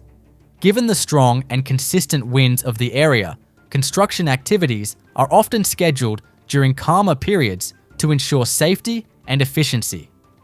The turbines, each with a capacity between 4 megawatt and 6 megawatt, are strategically placed to optimize energy capture while minimizing environmental impact. Currently, the construction is progressing steadily, with completion anticipated by 2026. The integration with the Transwest Express Transmission Project is also underway, ensuring that the generated wind energy will reach key markets in the southwestern United States. The Darien Metro North Station renovation in Connecticut is a transformative infrastructure project aimed at modernizing one of the busiest commuter hubs of the state. Situated on the New Haven line, this station serves as a major link between New York City and coastal Connecticut, catering to over 2,000 commuters daily. Originally built in the early 1900s, the aging platforms of the station, outdated facilities, and non-compliant design had long made it a bottleneck in the rail network. The project was launched to transform the station into a safe, accessible, and modern transit hub. The initial budget of $34 million was later revised to $40 million, primarily due to unforeseen underground utility conflicts and structural deficiencies discovered during early demolition. The decision was made to adopt modular construction techniques and increase night shift activity to compensate for lost time. These efforts paid off. The station is all set to complete around March 2026, meeting all federal safety and accessibility standards. The renovation includes a complete rebuild of both inbound and outbound platforms, extended to accommodate 10-car trains. Platforms were replaced using prefabricated concrete sections, allowing installation to proceed rapidly with minimal daytime service interruptions. new high-intensity LED lighting was installed across the site to enhance visibility and deter crime, especially during early morning and evening commutes. These lights were integrated with motion sensors to reduce energy consumption during low traffic periods. In terms of accessibility, the overhaul was a game changer. The station is now fully ADA compliant, with 2 new high-capacity elevators, wider ramps, tactile warning strips along platform edges, and visual audio announcement systems. Boarding trains are now faster and safer, especially for seniors and people with disabilities. Commuter comfort was also a major focus. The platforms are now covered by curved steel frame canopies with built-in heaters to provide shelter in cold or rainy conditions.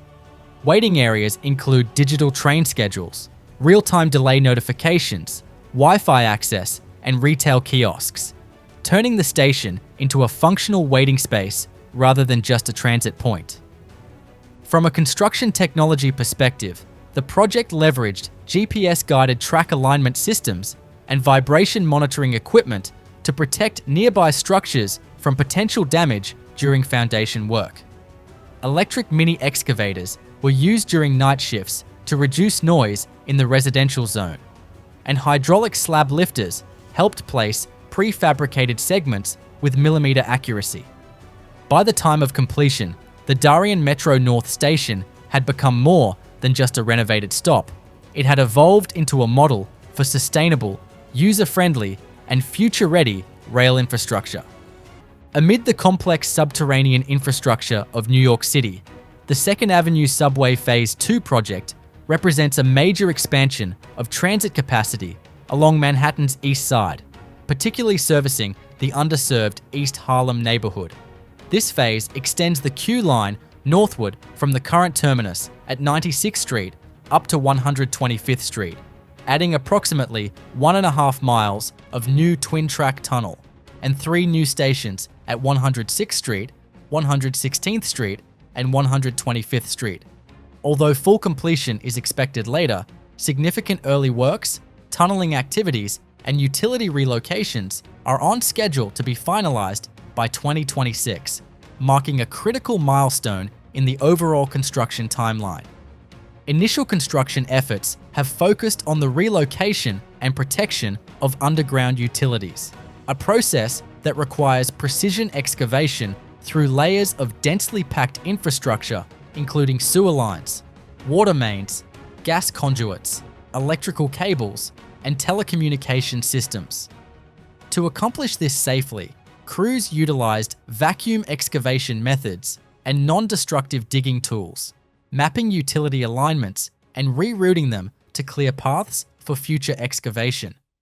In some areas, new utility corridors were built entirely to support the tunnel boring operations and future station development. Once the utility work reached sufficient progress, tunneling operations commenced with the deployment of tunnel boring machines that were lowered into deep launch boxes constructed along the alignment.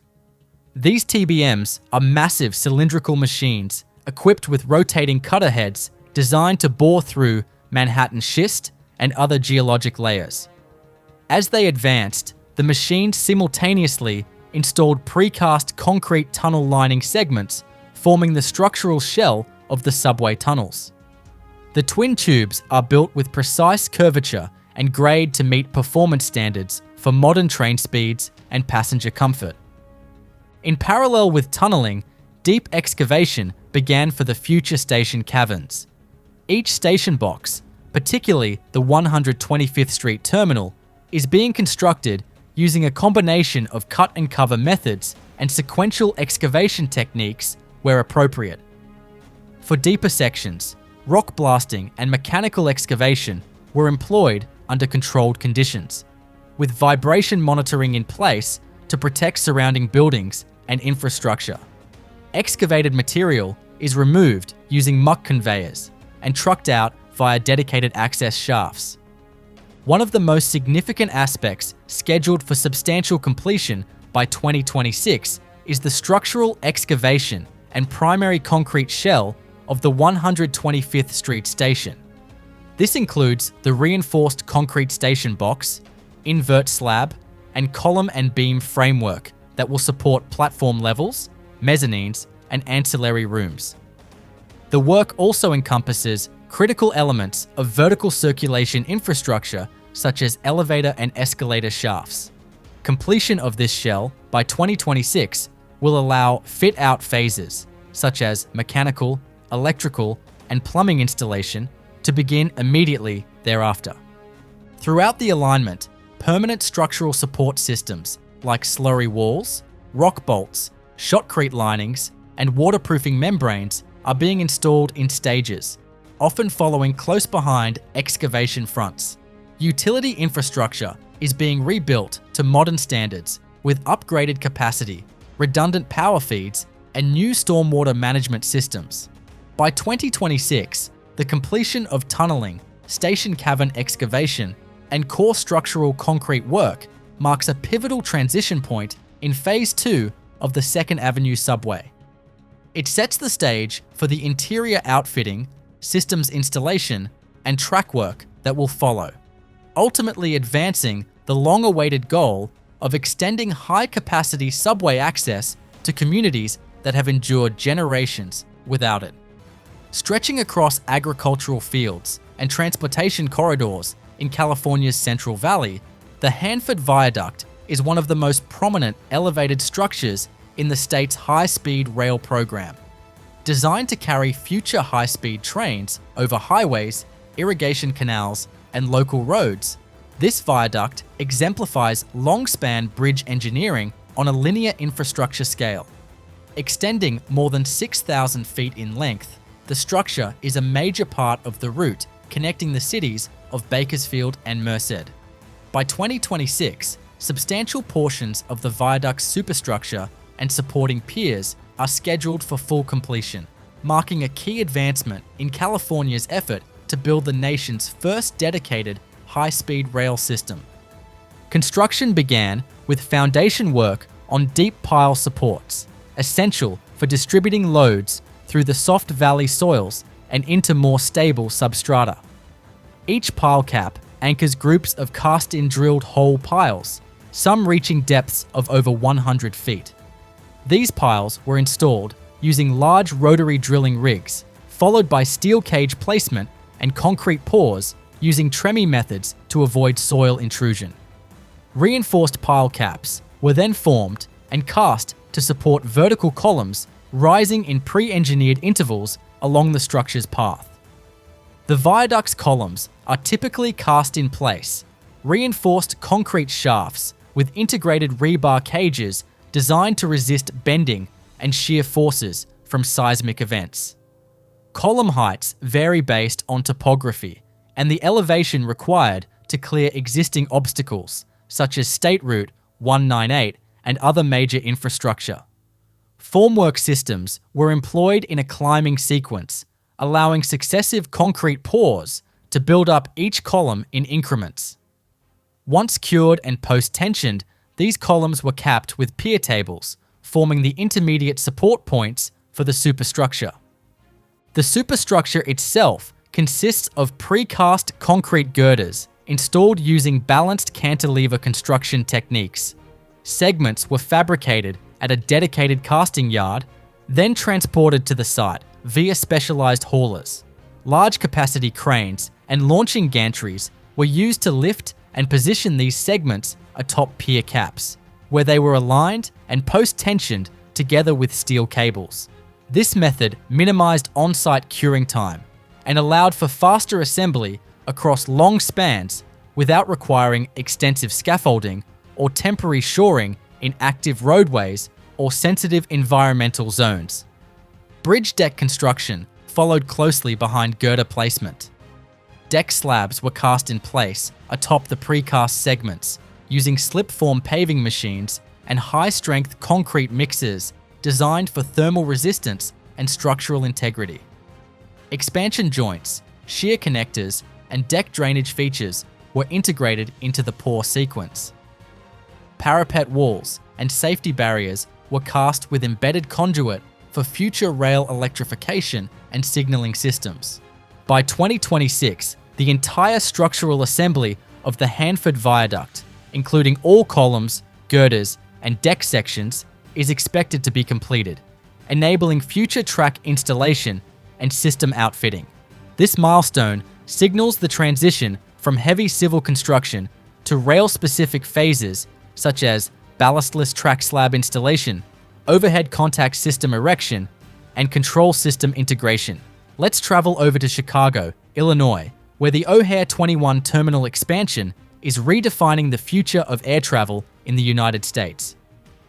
Being one of the busiest national airports, O'Hare International Airport is undergoing a transformative $8.5 billion modernization initiative, with the Terminal 5 expansion serving as a pivotal component.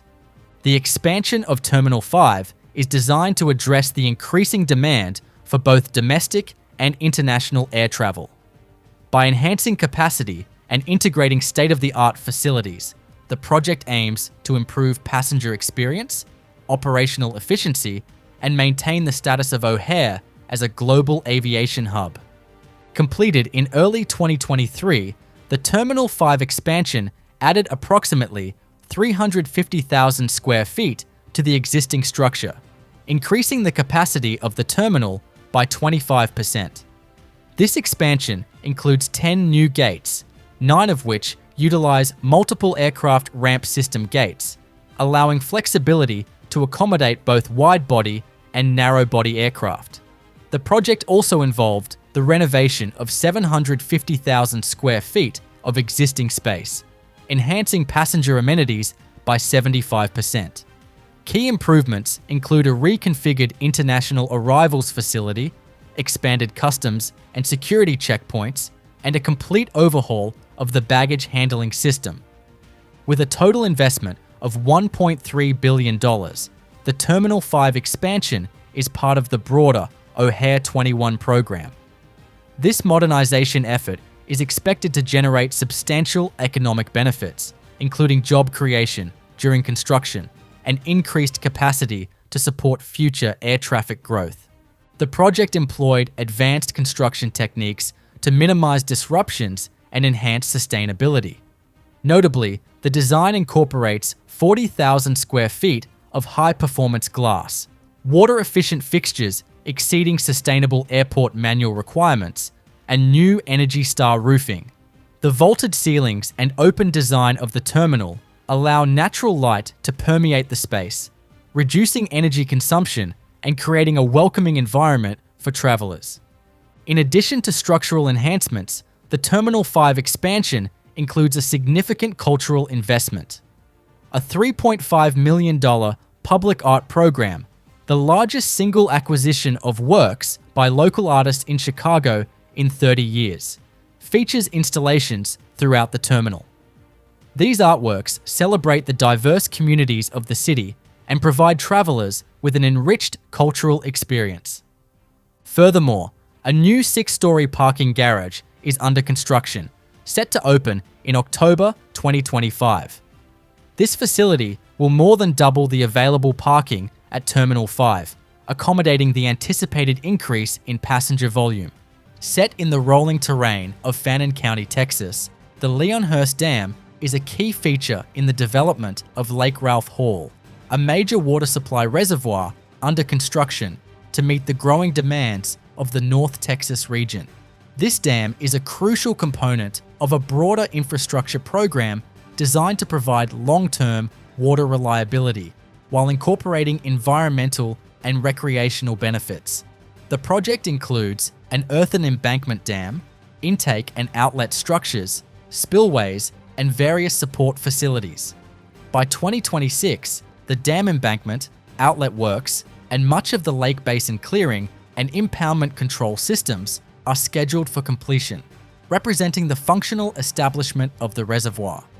The dam itself is a zoned earthfill embankment, meaning it is constructed using distinct layers of different soil materials, each selected for specific geotechnical properties. The central core is composed of low permeability clay, forming an impermeable barrier to prevent seepage. This core is flanked by progressively more permeable materials, sand, gravel, and rock that provide both structural support and controlled drainage. These zones are compacted in thin lifts using heavy compaction equipment to achieve the necessary density and bonding between layers. Foundation preparation was one of the earliest and most critical steps in the construction process. It began with stripping of topsoil and removal of organic materials, followed by proof rolling and excavation down to suitable bearing strata. A cut-off trench was excavated beneath the core zone and keyed into bedrock or highly consolidated clay, effectively reducing the risk of underseepage. As an added precaution, grout curtains were drilled along the alignment to seal fractures and enhance subsurface impermeability. As the embankment rose, real-time monitoring was implemented using inclinometers, piezometers, and settlement gauges. These instruments provided engineers with continuous data on pore water pressures, lateral movement, and vertical deformation, allowing timely adjustments to fill placement and moisture conditioning. The upstream slope of the dam was armored with riprap to guard against wave action and erosion once the reservoir reaches operational levels, while the downstream slope was protected with turf reinforcement and slope drains. The outlet work structure, also on track for completion by 2026, consists of a reinforced concrete intake tower, gated conduit, and stilling basin. The intake tower includes multiple inlets at different elevations, allowing selective withdrawal for optimal water quality. Flow from the intake travels through a concrete-lined tunnel beneath the dam, controlled by a series of hydraulically operated gates and valves. At the toe of the dam, flow is discharged into a stilling basin lined with energy dissipation blocks and reinforced slabs to prevent scour and erosion. Spillway construction includes a broad-crested weir and a concrete chute extending down the abutment. The spillway is designed to safely pass the probable maximum flood without overtopping the embankment. It incorporates erosion-resistant lining and aerators to minimize cavitation effects during high-velocity flow events. By 2026, the dam embankment and hydraulic structures will be fully constructed, enabling the initial stages of reservoir impoundment and system commissioning. This milestone signifies the transformation of the site from an active construction zone into a functioning regional water resource, marking a major advancement in North Texas water infrastructure. Let's move over to the Empire Wind, one project, a transformative offshore wind initiative poised to reshape the energy landscape of New York.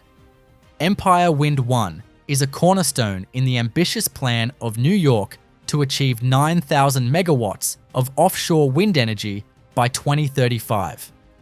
With a capacity of 810 megawatts, this project is designed to supply clean electricity to approximately 500,000 homes in New York City, significantly reducing greenhouse gas emissions and advancing the climate goals of the state.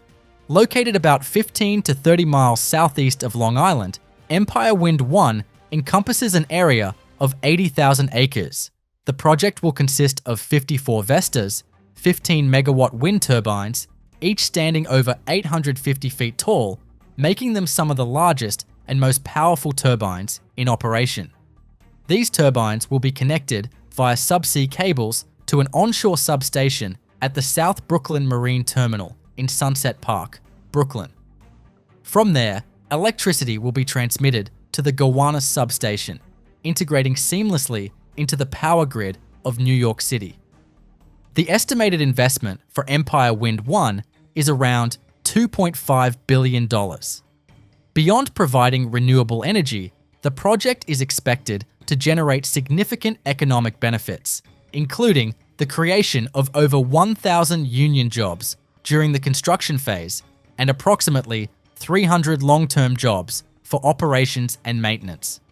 The redevelopment of South Brooklyn Marine Terminal into a state-of-the-art offshore windport facility is also anticipated to stimulate local economic activity and establish a robust supply chain for future offshore wind projects. The construction of Empire Wind 1 involves advanced engineering and specialized equipment, including heavy lift vessels used for transporting and installing massive turbine components at sea. Jack-up rigs provide stable platforms for turbine installation in deep waters. Horizontal directional drilling employed for laying subsea cables with minimal environmental impact, while aircraft detection lighting systems are integrated into turbines to minimize light pollution by activating lights only when aircraft are detected. Currently, the Empire Wind 1 has achieved several critical milestones. The Bureau of Ocean Energy Management approved the construction and operations plan in February 2024, allowing construction to proceed. However, in April 2025, the US Department of the Interior issued a halt to construction, citing the need for further environmental review. The Helen Diller Medical Center at the University of California, San Francisco, is one of the most advanced medical facilities ever built on the West Coast. Located at Parnassus Heights, this $4.3 billion megaproject, completed in 2026, stands as a fusion of cutting-edge healthcare, seismic engineering, and smart infrastructure. The University of California is a global leader in research and medicine, yet its aging hospital buildings were outdated and not up to the seismic safety mandates of California. With the state requiring all acute care hospitals to meet specific seismic regulations by 2030, UCSF acted early, building a structure that not only meets but exceeds the toughest standards for seismic resilience.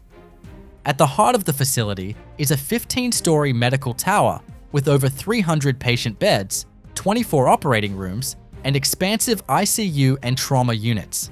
It is designed to withstand a magnitude 8.0 earthquake, using base-isolated foundations and energy-dissipating steel bracing.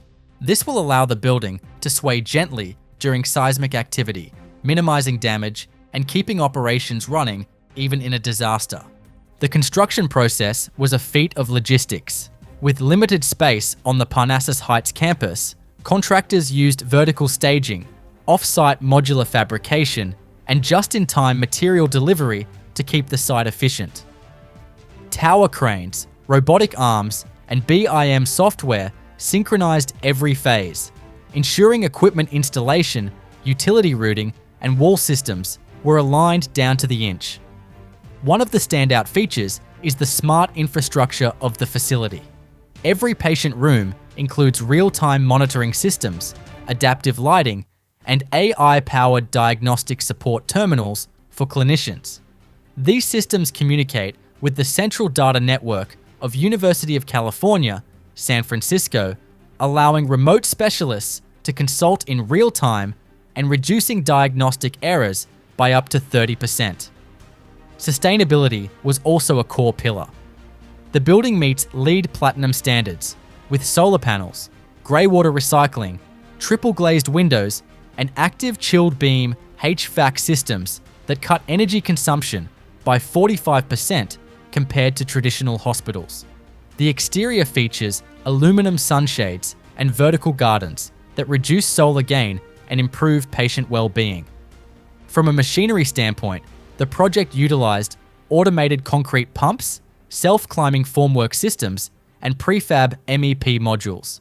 The mechanical, electrical, and plumbing infrastructure of each floor was assembled off-site and hoisted into place like puzzle pieces, cutting installation time in half.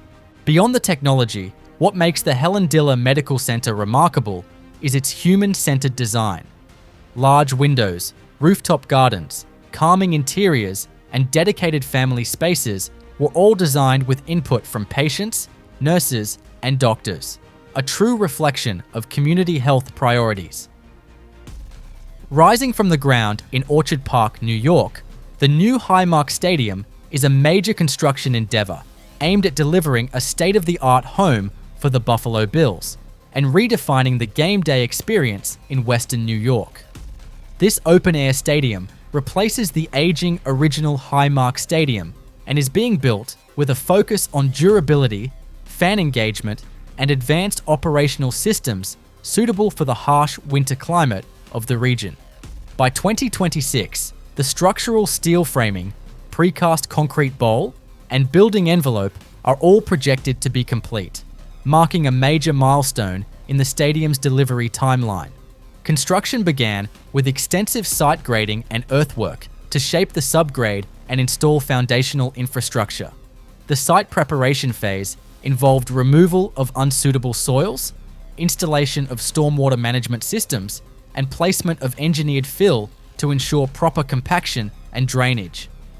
Deep foundations using drilled shafts and large diameter piers were installed to support the stadium's superstructure, particularly beneath the main seating bowl and roof canopy supports. These foundations were embedded into the region's bedrock using high-capacity rebar cages and tremie-poured concrete to deliver structural stability under heavy snow and wind loads. Once the foundation work was finalized, erection of the stadium's structural steel frame commenced. Large steel columns and trusses were fabricated off-site and transported in segments to be assembled using high-capacity crawler cranes and bolted field connections. The steel structure forms the skeletal framework for the seating tiers, premium suites, press boxes, and canopy roof system. Parallel to this, precast concrete risers and seating platforms were installed in a stepped sequence to form the lower and upper bowls. These concrete components are cast with integrated utility conduits and anchorage points for seats, railings, and electrical fixtures. A major feature of the stadium is its asymmetrical canopy design, which is intended to shield the majority of fans from snowfall and wind while leaving the playing field open to the elements in true Buffalo fashion. The canopy is supported by a series of tapered box girders and cantilevered trusses extending outward from the upper bowl's compression ring.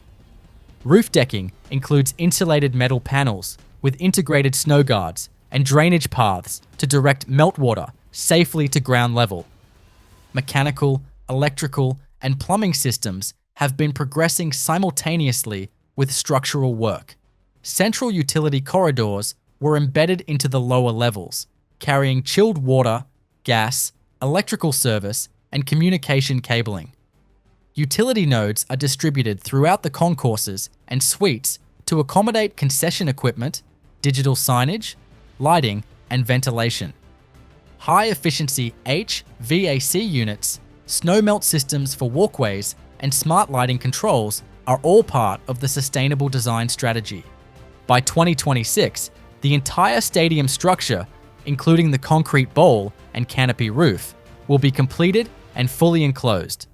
This enables interior fit-out phases to begin, which will involve installation of seats, finishes, digital infrastructure, and audio-visual systems. The building envelope, consisting of curtain wall glazing, insulated metal panels, and high-performance weatherproofing, will be sealed to withstand Western New York's freeze-thaw cycles and high wind events. Next up, we have to talk about the Portal North Bridge in New Jersey, a transformative infrastructure project set to redefine rail travel along the Northeast Corridor. The Portal North Bridge is a critical component of the broader Gateway program, aiming to enhance the reliability and capacity of the rail network between Newark, New Jersey, and New York City.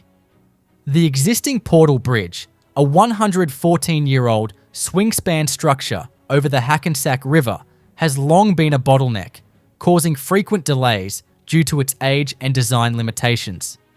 The new bridge will replace this outdated infrastructure with a modern, fixed-span bridge, eliminating the need for openings to accommodate maritime traffic. This will significantly improve service reliability for both Amtrak and NJ Transit commuters. The project involves constructing a 2-track, fixed-span bridge rising 50 feet above the Hackensack River, allowing uninterrupted rail service while accommodating maritime navigation beneath. Spanning nearly 2.5 miles, the bridge will feature 3 massive tide arch spans, each weighing approximately 5 million pounds. These arches are being assembled off-site and transported via barge to the construction site for installation. The design eliminates movable components, reducing maintenance needs and enhancing operational efficiency. With a total project cost of approximately $2.3 billion, the Portal North Bridge represents a significant investment in the regional transportation infrastructure. Funding sources include federal grants, state contributions, and investments from Amtrak. The project is expected to generate substantial economic benefits, including job creation during the construction phase and improved connectivity that supports regional economic growth. The construction employs advanced engineering techniques and heavy machinery to handle the massive components involved. The tied arch spans are assembled at a fabrication facility and transported to the site using specialized barges. Heavy lift cranes and other equipment are utilized to position and secure these arches onto the bridge piers. The project also involves constructing deep foundations, retaining walls, and approach structures to integrate the new bridge seamlessly into the existing rail network. For now, the project has achieved significant milestones, with the final arch installed and overall construction approximately 80% complete. The bridge is on track for the first set of tracks to become operational in the second half of 2026, with full project completion anticipated by 2027. These developments mark a significant step forward in modernizing the Northeast Corridor and enhancing the reliability of rail service for hundreds of thousands of daily commuters. Towering cranes and steel skeletons have come to define the skyline around Nashville International Airport, where the BNA Vision project is unfolding as a multi-phase transformation of terminal infrastructure, passenger amenities, and operational capacity. This sweeping development plan is designed to accommodate explosive regional growth and rising air travel demand. As part of this ongoing program, by 2026, several major components will reach full completion, including expanded concourses, a new on-airport hotel, and integrated ground transportation facilities, all aimed at redefining the traveler experience while future-proofing the airport's functionality. Central to the effort is the construction of a new terminal lobby and ticketing hall expansion, which involves reconfiguring the central terminal core with additional vertical space, new structural framing, and large-span roof trusses. This lobby incorporates high-performance glazing systems for natural light, post-tensioned concrete slabs for uninterrupted floor plates, and advanced mechanical systems to handle the increased foot traffic. The new hall connects seamlessly to both the south and north concourses, forming a unified passenger circulation loop. One of the largest structural packages nearing completion by 2026 is the satellite concourse expansion. Built with steel framing and deep foundation systems, the expanded concourse adds dozens of new gates equipped with modern boarding bridges, energy-efficient HVAC systems, and wide passenger hold rooms. Each gate is supported by a modular utility backbone that includes data cabling, potable water, and baggage handling extensions. The floor assembly utilizes composite steel decking with concrete topping slabs, designed to support both passenger loads and integrated seating, charging stations, and wayfinding systems. Adjacent to the terminal is the new hotel development, a significant vertical addition to the campus. This high-rise structure is built using reinforced concrete cores and shear walls to provide lateral stability against wind and seismic forces. The hotel, which is on schedule for full interior completion by 2026, is directly connected to the terminal via a covered pedestrian bridge and includes amenities such as conference rooms, restaurants, and observation decks overlooking the airfield.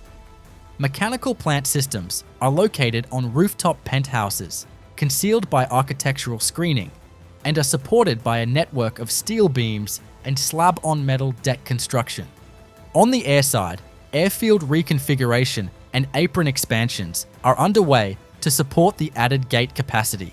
This includes new concrete paving slabs poured in large contiguous sections with dowel baskets, expansion joints, and embedded lighting. Jet fuel hydrant systems are integrated beneath the apron surface, supported by trench access points and utility vaults. Stormwater runoff is controlled by a series of trench drains and retention basins designed to meet FAA environmental compliance standards. Ground transportation infrastructure is also being upgraded as part of the BNA vision, with new roadways, parking garages, and shuttle facilities. These structures are built using precast concrete panels and post-tension beams for fast-track assembly. Intelligent transportation systems are embedded into the structure, with real-time occupancy sensors, automated ticketing systems, and dynamic signage. The I-26 Widening and Connector project in North Carolina is a milestone in Southern interstate modernization. Connecting Asheville to the South Carolina state line, I-26 has long served as a critical freight and commuter route. But over the years, this corridor became notorious for narrow lanes, dangerous curves, and bottleneck congestion, especially around the mountainous stretches near Asheville. The solution is a comprehensive $531 million mega project to widen, modernize, and realign the interstate for the demands of today and tomorrow. Completed in mid-2026, the project added 2 additional lanes in each direction, expanding the interstate from 4 to 8 lanes over more than 22 miles. This upgrade was a full redesign of critical infrastructure, including new interchanges, bridges, and a state-of-the-art connector that bypasses the tight downtown grid of the city. One of the most transformative components was the Asheville Connector, a newly built link that diverts long-haul traffic away from city streets. The construction involved extensive blasting, with crews using precision-controlled explosive charges to carve safe, stable roadbeds through the Blue Ridge Mountains. These cuts were reinforced with soil nail walls, rock anchors, and wire mesh sheeting, preventing landslides and erosion in the notoriously unstable terrain. The project also replaced and upgraded over a dozen bridges, including critical crossings over the French Broad River and multiple railroad tracks. Prefabricated steel girder assemblies were trucked in and lifted into place using hydraulic launching cranes during overnight closures. This minimized traffic disruptions and accelerated the construction timeline. In terms of smart infrastructure, the I-26 upgrade introduced real-time traffic monitoring systems, dynamic message boards, and road weather sensors embedded in the asphalt. These tools allow the North Carolina Department of Transportation to monitor traffic flow, redirect vehicles during incidents, and even issue automated warnings for fog, black ice, or severe rain. What truly sets this project apart is its strategic importance. I-26 is part of Corridor B of the Appalachian Development Highway System, linking inland manufacturing hubs to coastal ports in Charleston. With the new upgrades, the corridor can now accommodate larger freight volumes, faster emergency response, and safer civilian travel. With modern engineering, cutting-edge materials, and environmentally sensitive design, North Carolina has turned a regional liability into a national logistics asset, enhancing safety and economic mobility across the Southeast.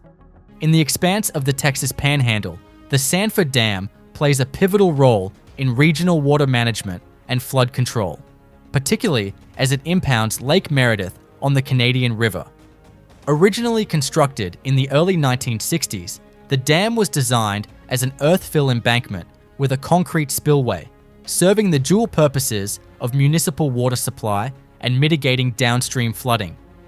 Over time, the infrastructure aged, prompting a phased rehabilitation effort aimed at enhancing safety, structural resilience, and operational efficiency. By 2026, significant structural upgrades and instrumentation installations are scheduled for completion, focusing on both the dam body and the outlet work system. One of the central aspects of the modernization program involves strengthening the earthen embankment, which spans nearly 7,000 feet in length and rises over 100 feet above the original riverbed. Crews began by performing extensive geotechnical investigations, including borehole sampling and soil stability analysis, to identify zones of potential seepage or differential settlement. Based on these findings, filter and drain systems were redesigned. A new chimney filter composed of well-graded sand and gravel was installed internally, sandwiched between impermeable clay cores and the outer embankment shell. This redesign allows any infiltrating water to be safely collected and discharged, significantly reducing the risk of piping failure. The downstream slope was regraded and armored with riprap composed of heavy angular rock to guard against erosion from rainfall and potential overtopping. In conjunction with this, tow drains and relief wells were refurbished or newly constructed to relieve hydrostatic pressure and to provide observable points of seepage monitoring. Construction sequencing was carefully managed to maintain reservoir capacity and dam integrity, with earth-moving equipment operating in staged zones and GPS-controlled graders ensuring design specifications were met. The spillway system, originally cast in reinforced concrete and located near the left abutment, underwent its own set of enhancements. Cracking and scaling on the spillway crest and chute surfaces were repaired using epoxy injection and shotcrete overlay techniques. Expansion joints were replaced with water stops designed to accommodate thermal movement while maintaining water tightness. New aerators were installed within the chute profile to minimize cavitation damage under high flow conditions. The stilling basin at the spillway's toe was also restructured with improved energy dissipation blocks and reinforced apron slabs. Another major element reaching completion by 2026 is the modernization of the outlet works. The original gated conduits and control valves were replaced with stainless steel slide gates operated by hydraulic actuators housed within a new gate chamber structure. This upgrade improves flow regulation, allowing more precise water delivery to downstream users. New access galleries were constructed for maintenance and inspection, and redundant power supply lines were routed to ensure system operability during electrical outages. A comprehensive instrumentation network was added throughout the dam structure and appurtenant works. Vibrating wire piezometers, inclinometers, and settlement plates were embedded at key points to monitor pore pressure, movement, and subsurface changes in real time. These data feeds are linked to a centralized supervisory control and data acquisition system, which supports predictive maintenance and emergency response planning. Beneath the urban fabric of West Baltimore, one of the most significant rail infrastructure upgrades on the Northeast Corridor is unfolding with the Baltimore and Potomac Tunnel Replacement Project. This effort targets the elimination of a critical choke point where trains must slow to under 30 miles per hour to navigate through a pair of antiquated brick-lined tunnels built shortly after the Civil War. These tunnels, suffering from water infiltration, tight curvature, and poor vertical clearances, have long constrained passenger and freight operations. The new tunnel system, named the Frederick Douglass Tunnel, will consist of modern twin bores capable of supporting high-speed electric trains with full electrification, and by 2026, a substantial portion of the tunnel excavation and concrete lining work is expected to be completed. Initial stages of the project involved complex site preparation across multiple urban blocks. Utility relocation was one of the most challenging undertakings, as high-voltage electrical feeders, water mains, sewer lines, and communication ducts had to be rerouted or supported in place while maintaining service to surrounding neighborhoods. Surface access shafts were excavated using slurry wall techniques, allowing for deep vertical entry points that serve as launch and retrieval sites for tunnel boring machines.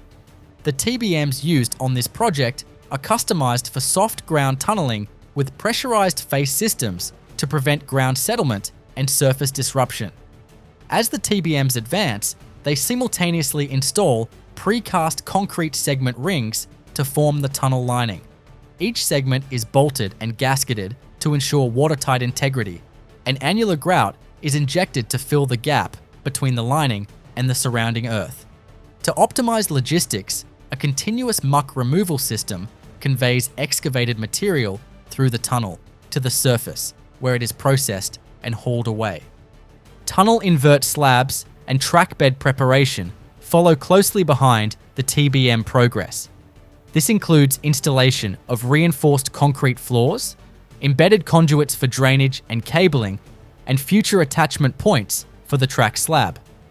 High-capacity ventilation ducts, lighting conduits, and emergency egress pathways are also integrated during this phase, allowing for a compact and efficient systems corridor. At ground level, the project includes new approach tracks and interlockings with modern signal systems. Work crews are laying new ballastless track using direct fixation methods, ideal for tunnels where precision alignment and vibration control are critical. Turnouts and crossovers near the portals are supported by precast plinths and coordinated with real-time signal interlock logic for safe switching operations. By 2026, the majority of tunnel excavation, structural lining, and invert construction will be finished, providing a continuous twin-tube shell beneath West Baltimore. Simultaneously, the construction of key ancillary facilities, such as traction power substations, ventilation shafts, and emergency exit buildings, will reach advanced stages of completion. These surface-level components are essential to the tunnel's overall operation and are built to withstand fire, seismic events, and external weather conditions. The Chesapeake Bay Bridge Safety Enhancements Project in Maryland is about reinventing safety on one of the most critical and nerve-wracking crossings in the East Coast. Stretching 4.3 miles across the Chesapeake Bay, the Bay Bridge connects Annapolis on the western shore with Kent Island on the eastern shore. It carries over 25 million vehicles a year, but for decades, drivers dreaded it. Strong crosswinds, aging guardrails, and minimal emergency access made every crossing a gamble. By 2026, that's going to change. This proposed $280 million safety enhancement project focuses on storm hardening, real-time traffic management, and structural modernization, all while keeping the bridge operational. At the heart of the upgrade was the installation of wind protection barriers along the full span. These aerodynamic deflectors, engineered to reduce wind shear by up to 40%, now shield vehicles from dangerous gusts, especially those in high-profile trucks and SUVs. These barriers were manufactured in modular segments and lifted into place by high-lift barge-mounted cranes, operating only during low-traffic night windows. Equally transformative was the surface overhaul. Crews applied a high-friction epoxy overlay, a specialized treatment using resin mixed with aggregate, to improve tire grip during wet and icy conditions. This reduced crash rates by nearly 30% in early post-completion studies. To execute the work with minimal closures, workers used self-propelled modular transporters to bring in materials and machinery, keeping active traffic lanes free. Another major safety upgrade was the addition of intelligent lane control systems. Using overhead gantries, color-coded LED lane signals, and real-time sensors, the system can instantly change traffic direction during peak hours or emergencies. This system is tied to a centralized traffic command center in Annapolis, which also manages surveillance cameras, incident detection algorithms, and automated alerts for wrong-way drivers. Below the bridge, engineers conducted a full underwater retrofit. Divers working in pressurized suits and submersible remotely operated vehicles applied cathodic protection systems to the submerged piers. This electrochemical process prevents corrosion from salt water, extending the life of structure by decades. Meanwhile, seismic dampers were installed at key joints, providing additional stability during tremors or vessel strikes. The Bay Bridge now operates with a digital twin, a virtual, real-time model of the structure updated through thousands of IoT sensors tracking stress, vibration, temperature, and traffic loads. This data feeds into predictive maintenance models, allowing engineers to prevent failures before they happen. In the midst of a sweeping modernization effort to upgrade the vital Northeast Corridor rail line, the Portal North Bridge Replacement Project in New Jersey stands out as a transformative undertaking that directly addresses one of the most notorious infrastructure bottlenecks in the region. Originally constructed in 1910, the existing Portal Bridge was a swing-span design that rotated horizontally to allow marine traffic to pass on the Hackensack River. This outdated mechanism frequently jammed, misaligned, or failed to lock properly, resulting in delays cascading throughout Amtrak and NJ Transit Rail operations. The new Portal North Bridge, scheduled to reach substantial completion by 2026, is being constructed to completely eliminate these issues by replacing the antiquated swing bridge with a high-level, fixed-span structure that no longer needs to open for river traffic. Construction of the new bridge began with extensive site preparation, including the relocation of utility lines, clearing of right-of-way areas, and installation of cofferdams in the river to allow work in dry conditions.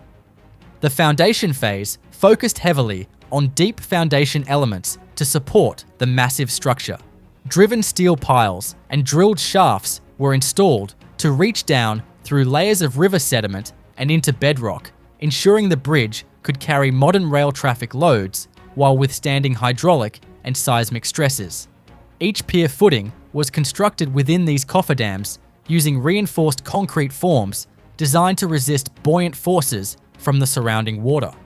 One of the central design improvements is the elevation of the new fixed bridge approximately 50 feet above mean high water, which accommodates all standard maritime traffic underneath without requiring movable components. The bridge spans approximately 2 miles in total length, incorporating approach viaducts and embankments that gradually rise to meet the central structure. To construct these approach sections, engineers deployed precast concrete girders supported on reinforced piers, enabling repetitive modular assembly with minimized disruption to existing rail operations. The steel superstructure of the main span was fabricated off-site and delivered in large segments. Each segment was hoisted into place using heavy lift cranes operating from barges and temporary trestles erected in the river. The steel girders were bolted and welded together atop temporary falsework, after which the concrete deck was poured using a stay-in-place formwork system. This method ensured tight construction tolerances and allowed simultaneous work on electrical systems and track installation above. Signal and catenary system integration was a major component running in parallel with structural work. Crews installed new overhead contact system poles and strung high-tension wire throughout the new bridge alignment. Track-laying teams followed closely behind, securing continuous welded rail onto concrete ties using high-precision tamping and alignment equipment. Positive train control systems were incorporated into the new signal infrastructure, bringing the bridge in line with modern safety and automation standards. The Grand Parkway expansion in Houston, Texas, is one of the largest highway infrastructure undertakings in the southern United States. Officially designated as State Highway 99, the Grand Parkway is a massive loop encircling the Houston metropolitan area. With rapid population growth and heavy commercial traffic burdening existing routes like I-10 and Beltway 8, this expansion was a logistical necessity. The segments H, I-1, and I-2, completed by late 2025, added over 52 miles of new highway lanes connecting Harris, Montgomery, Chambers, and Liberty counties. The final cost of the project exceeded $1.28 billion, financed through a combination of state funds and toll revenue bonds. The construction focused on 6-lane divided highways with full-grade separated interchanges, frontage roads, and intelligent traffic systems. Each segment was designed for heavy-load commercial vehicles, with pavement engineered to handle decades of truck traffic without structural degradation. What sets this project apart was the deployment of advanced construction technologies. Engineers used LiDAR-based terrain scanning and drone-assisted surveying to map flood-prone areas and adjust elevations accordingly. This was critical, given the vulnerability of Houston to flooding during hurricanes and storm surges. Geotextile reinforced soil embankments were employed to stabilize the ground, especially in the marshy zones of eastern Harris County. In terms of machinery, the expansion utilized automated paving machines, soil compaction drones, and mobile concrete batching units, which enabled high-speed on-site mixing. To speed up bridge construction over waterways and railroads, teams deployed segmental bridge launching gantries. This allows entire spans to be placed without disrupting existing traffic or requiring extensive scaffolding. One of the biggest challenges was working around existing neighborhoods and ecosystems. The project included over 40 new wildlife crossings, sound barrier walls, and stormwater detention ponds to minimize environmental impact. The lanes were equipped with intelligent transportation system technology. Embedded sensors and cameras feed live data to control centers, enabling dynamic toll pricing, real-time traffic redirection, and emergency vehicle preemption systems. For commuters, the impact is already visible. A drive that once took 90 minutes during rush hour can now be completed in less than 45 minutes. Suburban areas like Cypress, New Caney, and Baytown are seeing a boom in residential development, thanks to improved access. For the trucking industry, the loop has shaved off millions in annual fuel and delay costs. The Grand Parkway expansion is a masterclass in how Texas handles growth, with speed, scale, and strategic vision. It moves economies, linking major ports, warehouses, and business parks into a single high-speed corridor. South of Chicago's loop and directly east of Grant Park, one of the most ambitious and complex megaprojects ever proposed in the city is planned not on open land, but above active rail infrastructure.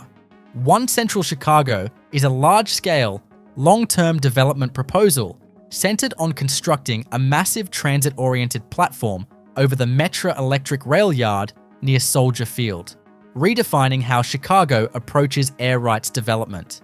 The core of the One Central proposal is the construction of a multi-level structural deck spanning more than 30 acres of rail lines. This deck would serve as the foundation for an entirely new neighborhood, allowing vertical development to rise above existing transportation corridors without displacing them. The engineering challenge is central to the project, requiring heavy load-bearing caissons, vibration isolation systems, and phased construction that allows uninterrupted rail operations below. The project is structured around a new central transit hub, envisioned as one of the largest in the Midwest.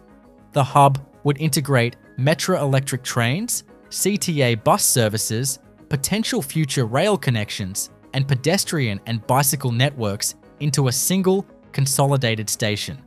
Transit infrastructure is planned as the first major construction phase, establishing the structural deck and station facilities before any private buildings rise above. One Central is approved conceptually as a multi-decade development, not a single construction effort.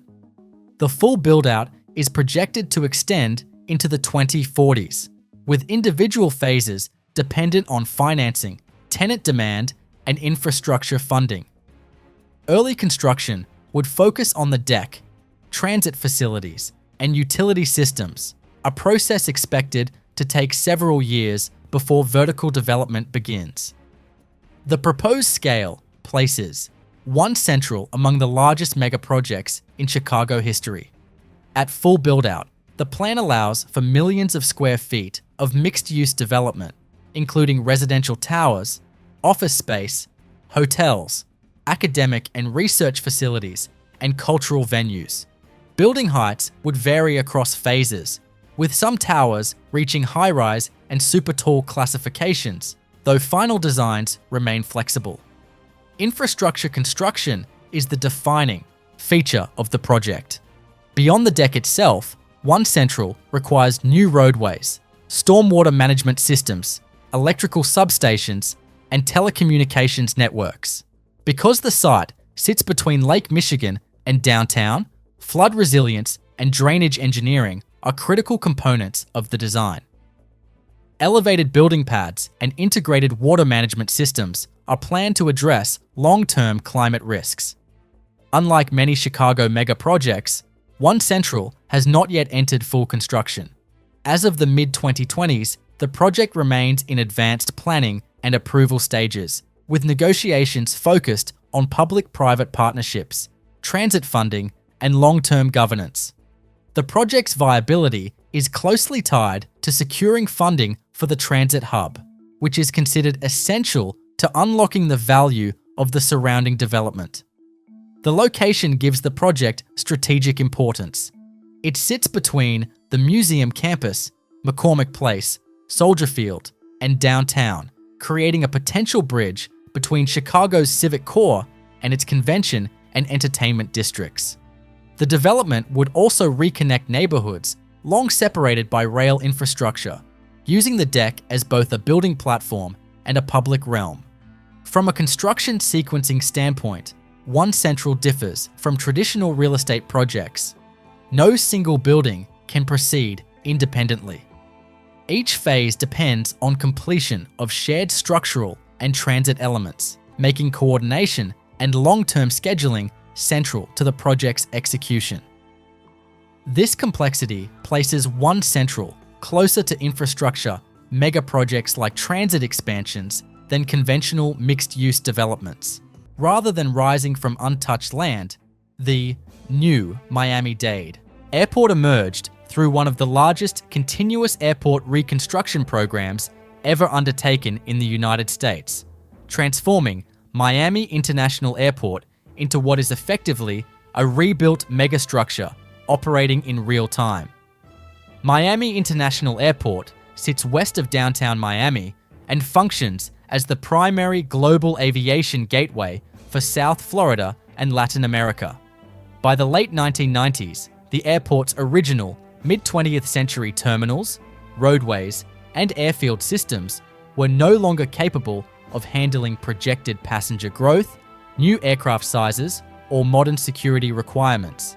Miami-Dade County responded by launching a long-term capital improvement effort, commonly referred to as the airport's New Airport Program, a reconstruction on the scale of a greenfield build while maintaining daily operations. The centerpiece of this transformation was the North Terminal Development Program, a multi-billion-dollar mega project that replaced large portions of the airport's aging infrastructure. Planning began in the late 1990s, with construction starting in the early 2000s. The program consolidated multiple older concourses into a single, linear terminal complex designed to improve passenger flow, security processing, and aircraft operations. Construction involved complete demolition of outdated concourses, utility corridors, and support buildings, followed by new foundations, structural frames, and terminal shells built adjacent to active runways and taxiways. This required phased construction sequencing to keep aircraft movements uninterrupted. New terminal structures were built using long-span steel and reinforced concrete systems capable of supporting large wide-body aircraft gates and high passenger volumes. The North Terminal was developed in multiple phases.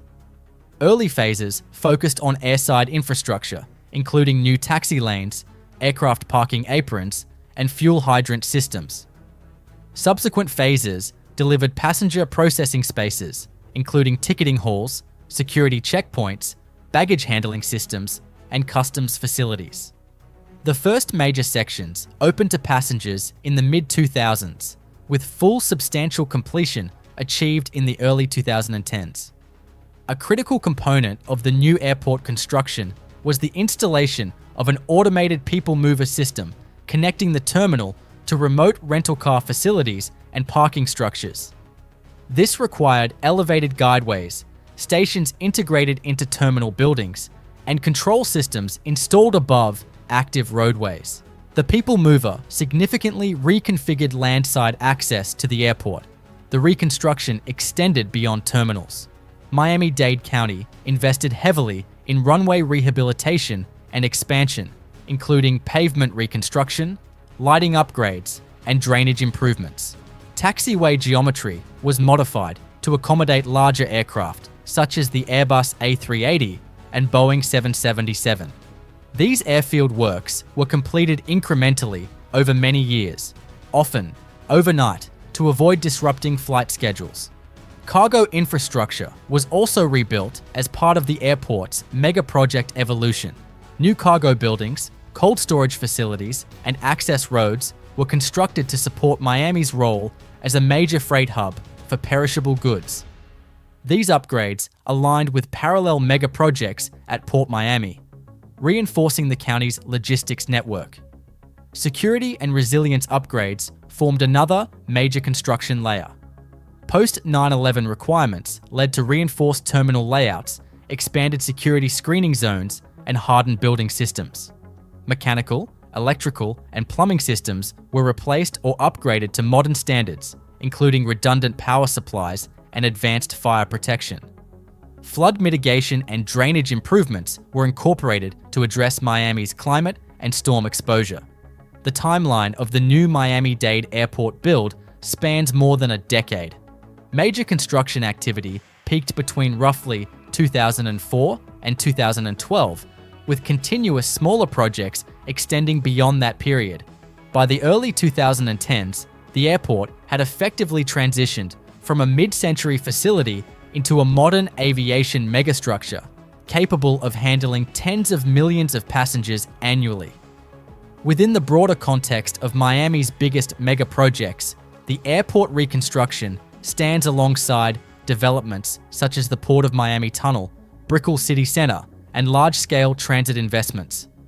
Unlike vertical mega projects, the airport rebuild was horizontal and systemic, requiring coordination across aviation operations, federal agencies, contractors, and airlines. South of McCormick Place and stretching toward the edge of Lake Michigan, one of Chicago's largest proposed redevelopment megaprojects is planned on land long isolated from surrounding neighborhoods. The Bronzeville Lakefront project is a multi-phase, mixed-use development centered on the former Michael Reese Hospital site, representing a major attempt to reconnect Bronzeville to the lakefront through large-scale construction and infrastructure investment. The project area encompasses roughly 48 acres, bounded by 31st Street, 43rd Street, Lakeshore Drive, and the Metra Electric Rail Corridor. For decades, the site was dominated by the Michael Reese Hospital campus, which was demolished in the early 2010s following the city's unsuccessful bid for the 2016 Olympic Games. Demolition and site clearance marked the first major construction phase, removing dozens of buildings and leaving one of the largest undeveloped parcels on Chicago's lakefront. After demolition, the land remained largely vacant while planning efforts evolved. The Bronzeville Lakefront vision emerged as a long-term redevelopment framework rather than an immediate construction project. The master plan proposes millions of square feet of new development, including residential buildings, office and research space, institutional facilities, hotels, and retail. The scale places it firmly among the most ambitious mega projects proposed on Chicago's South Side. Infrastructure construction is central to the project's feasibility. The site requires new internal street grids, utility systems, and stormwater management infrastructure before vertical construction can occur. Because the land sits near the lake and adjacent to major transportation corridors, flood resilience and drainage engineering are critical components. Planned construction includes elevated building pads and modern stormwater detention systems designed to reduce runoff into Lake Michigan. One of the most significant proposed elements is a life sciences and innovation campus intended to anchor early development phases. This component would include laboratory buildings, research facilities, and office space designed to attract medical and biotech institutions. These buildings are expected to be among the first vertical structures constructed once infrastructure work advances, establishing employment density before residential build-out accelerates. Residential construction is planned to follow in multiple phases. The master plan allows for thousands of housing units, including a mix of market rate and affordable housing. Buildings are expected to range from mid-rise to high-rise, with height transitions designed to integrate with surrounding Bronzeville neighborhoods. Construction sequencing is intended to spread residential delivery over many years to match demand and financing availability. Transportation access is a major planning driver. The site is adjacent to Lakeshore Drive and served by the Metro Electric Line, with future improvements expected to enhance station access and pedestrian connectivity.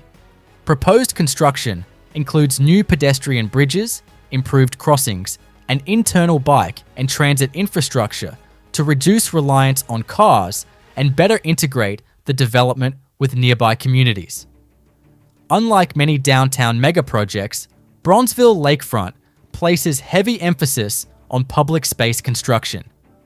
Plans include new parks, plazas, and lakefront connections intended to extend recreational access southward. These spaces are expected to be built incrementally alongside private development, requiring coordination between public agencies and private developers. Timeline projections for Bronzeville Lakefront extend well into the 2030s. Early infrastructure and anchor projects are expected to define the first major construction phase, followed by successive waves of vertical development.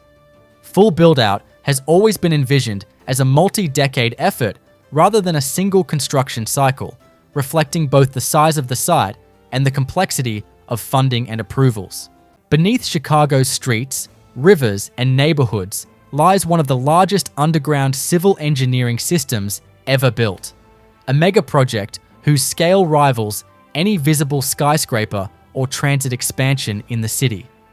The Tunnel and Reservoir Plan, commonly known as TARP or the Chicago Deep Tunnel, is a decades-long infrastructure program designed to control flooding, reduce sewer overflows, and protect regional waterways. The origins of TARP trace back to the mid-20th century when rapid urban growth combined stormwater and sewage into a single system that frequently overwhelmed treatment plants. Heavy rainfall routinely forced untreated wastewater into the Chicago River system and Lake Michigan. Planning for a permanent solution began in the 1960s, with construction formally launching in 1975 under the oversight of the Metropolitan Water Reclamation District of Greater Chicago. The core of the project consists of more than 100 miles of deep rock tunnels excavated between 150 and 300 feet below ground. These tunnels range from 9 to over 30 feet in diameter and were bored through solid dolomite bedrock using tunnel boring machines customized for long-duration, high-pressure excavation. Construction occurred in phases over several decades, with tunneling largely completed by the early 2000s. The tunnels function as massive underground storage conduits. During storms, combined sewage is diverted from surface sewers into the deep tunnel network, preventing street flooding and uncontrolled discharges into waterways. Once storms pass, the stored water is gradually pumped to treatment plants for processing. This operational strategy required the construction of dozens of drop shafts, some wider than 30 feet, and extending hundreds of feet downward, connecting surface infrastructure to the tunnel system. A second major component of TARP is its reservoir system, which represents the most visible and recent phase of construction. These reservoirs were designed to provide additional storage capacity beyond the tunnels. The largest of these is the Thornton Composite Reservoir, built within a former limestone quarry south of the city. Construction began in the late 1990s, with phased completion allowing partial operation before the full reservoir was finished. When fully complete, Thornton provides over 7 billion gallons of storage, making it one of the largest stormwater reservoirs in the world. Additional reservoirs include the McCook Reservoir in western Cook County.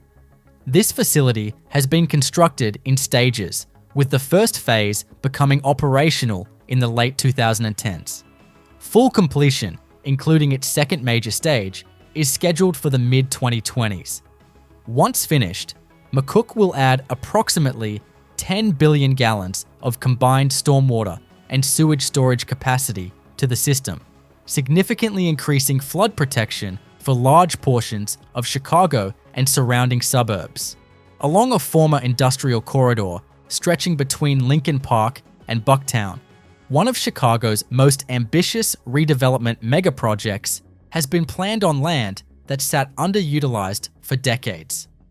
Lincoln Yards is a proposed large-scale, mixed-use development intended to transform roughly 53 acres along the north branch of the Chicago River into a new urban district, combining residential, commercial, infrastructure, and public space construction. The site historically housed steel mills, manufacturing plants, and later, large-scale storage and light industrial uses. Much of the land required extensive environmental remediation due to contamination from its industrial past.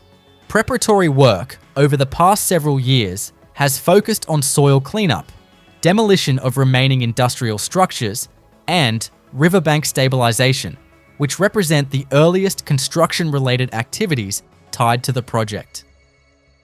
Covering more than 27 acres across multiple downtown blocks, Miami World Center is not a single construction project, but a layered mega project built through coordinated phases that collectively reshaped the northern edge of downtown Miami. Miami World Center is located north of the Central Business District, bounded generally by Northeast 2nd Avenue, Interstate 395, and Northeast 8th Street. The site consisted for decades of underutilized parcels, surface parking, and fragmented low-rise structures. Formal planning for redevelopment began in the early 2000s, with land assembly occurring gradually over many years. The scale of the site required a master-planned approach rather than a single build execution. Major construction activity began in the mid-2010s, following zoning approvals and infrastructure agreements with the City of Miami and Miami-Dade County. Early phases focused on horizontal construction, including demolition, mass grading, utility relocation, and the installation of new underground infrastructure. Water, sewer, power, communications, and stormwater systems were rebuilt to support millions of square feet of future development. A defining construction element of Miami World Center was its internal street grid. New public streets were carved through the site, requiring roadway construction, drainage systems, sidewalks, lighting, and streetscape elements. These streets were designed to function as permanent city infrastructure rather than private access roads, integrating the development into the surrounding urban fabric. Vertical construction followed in multiple, overlapping phases. Residential towers were among the first major structures to rise, each requiring deep foundations suited to Miami's limestone geology and high groundwater conditions. Pile foundations, reinforced concrete cores, and high-rise flat-plate floor systems were used across most towers, with construction sequenced to allow simultaneous builds on adjacent parcels. Retail and commercial structures were developed at the podium and street levels. These buildings required large-span structural systems to create flexible interior layouts for tenants.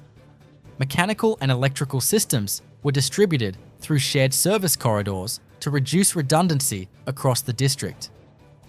Loading docks and service access points were consolidated to minimize street-level disruption.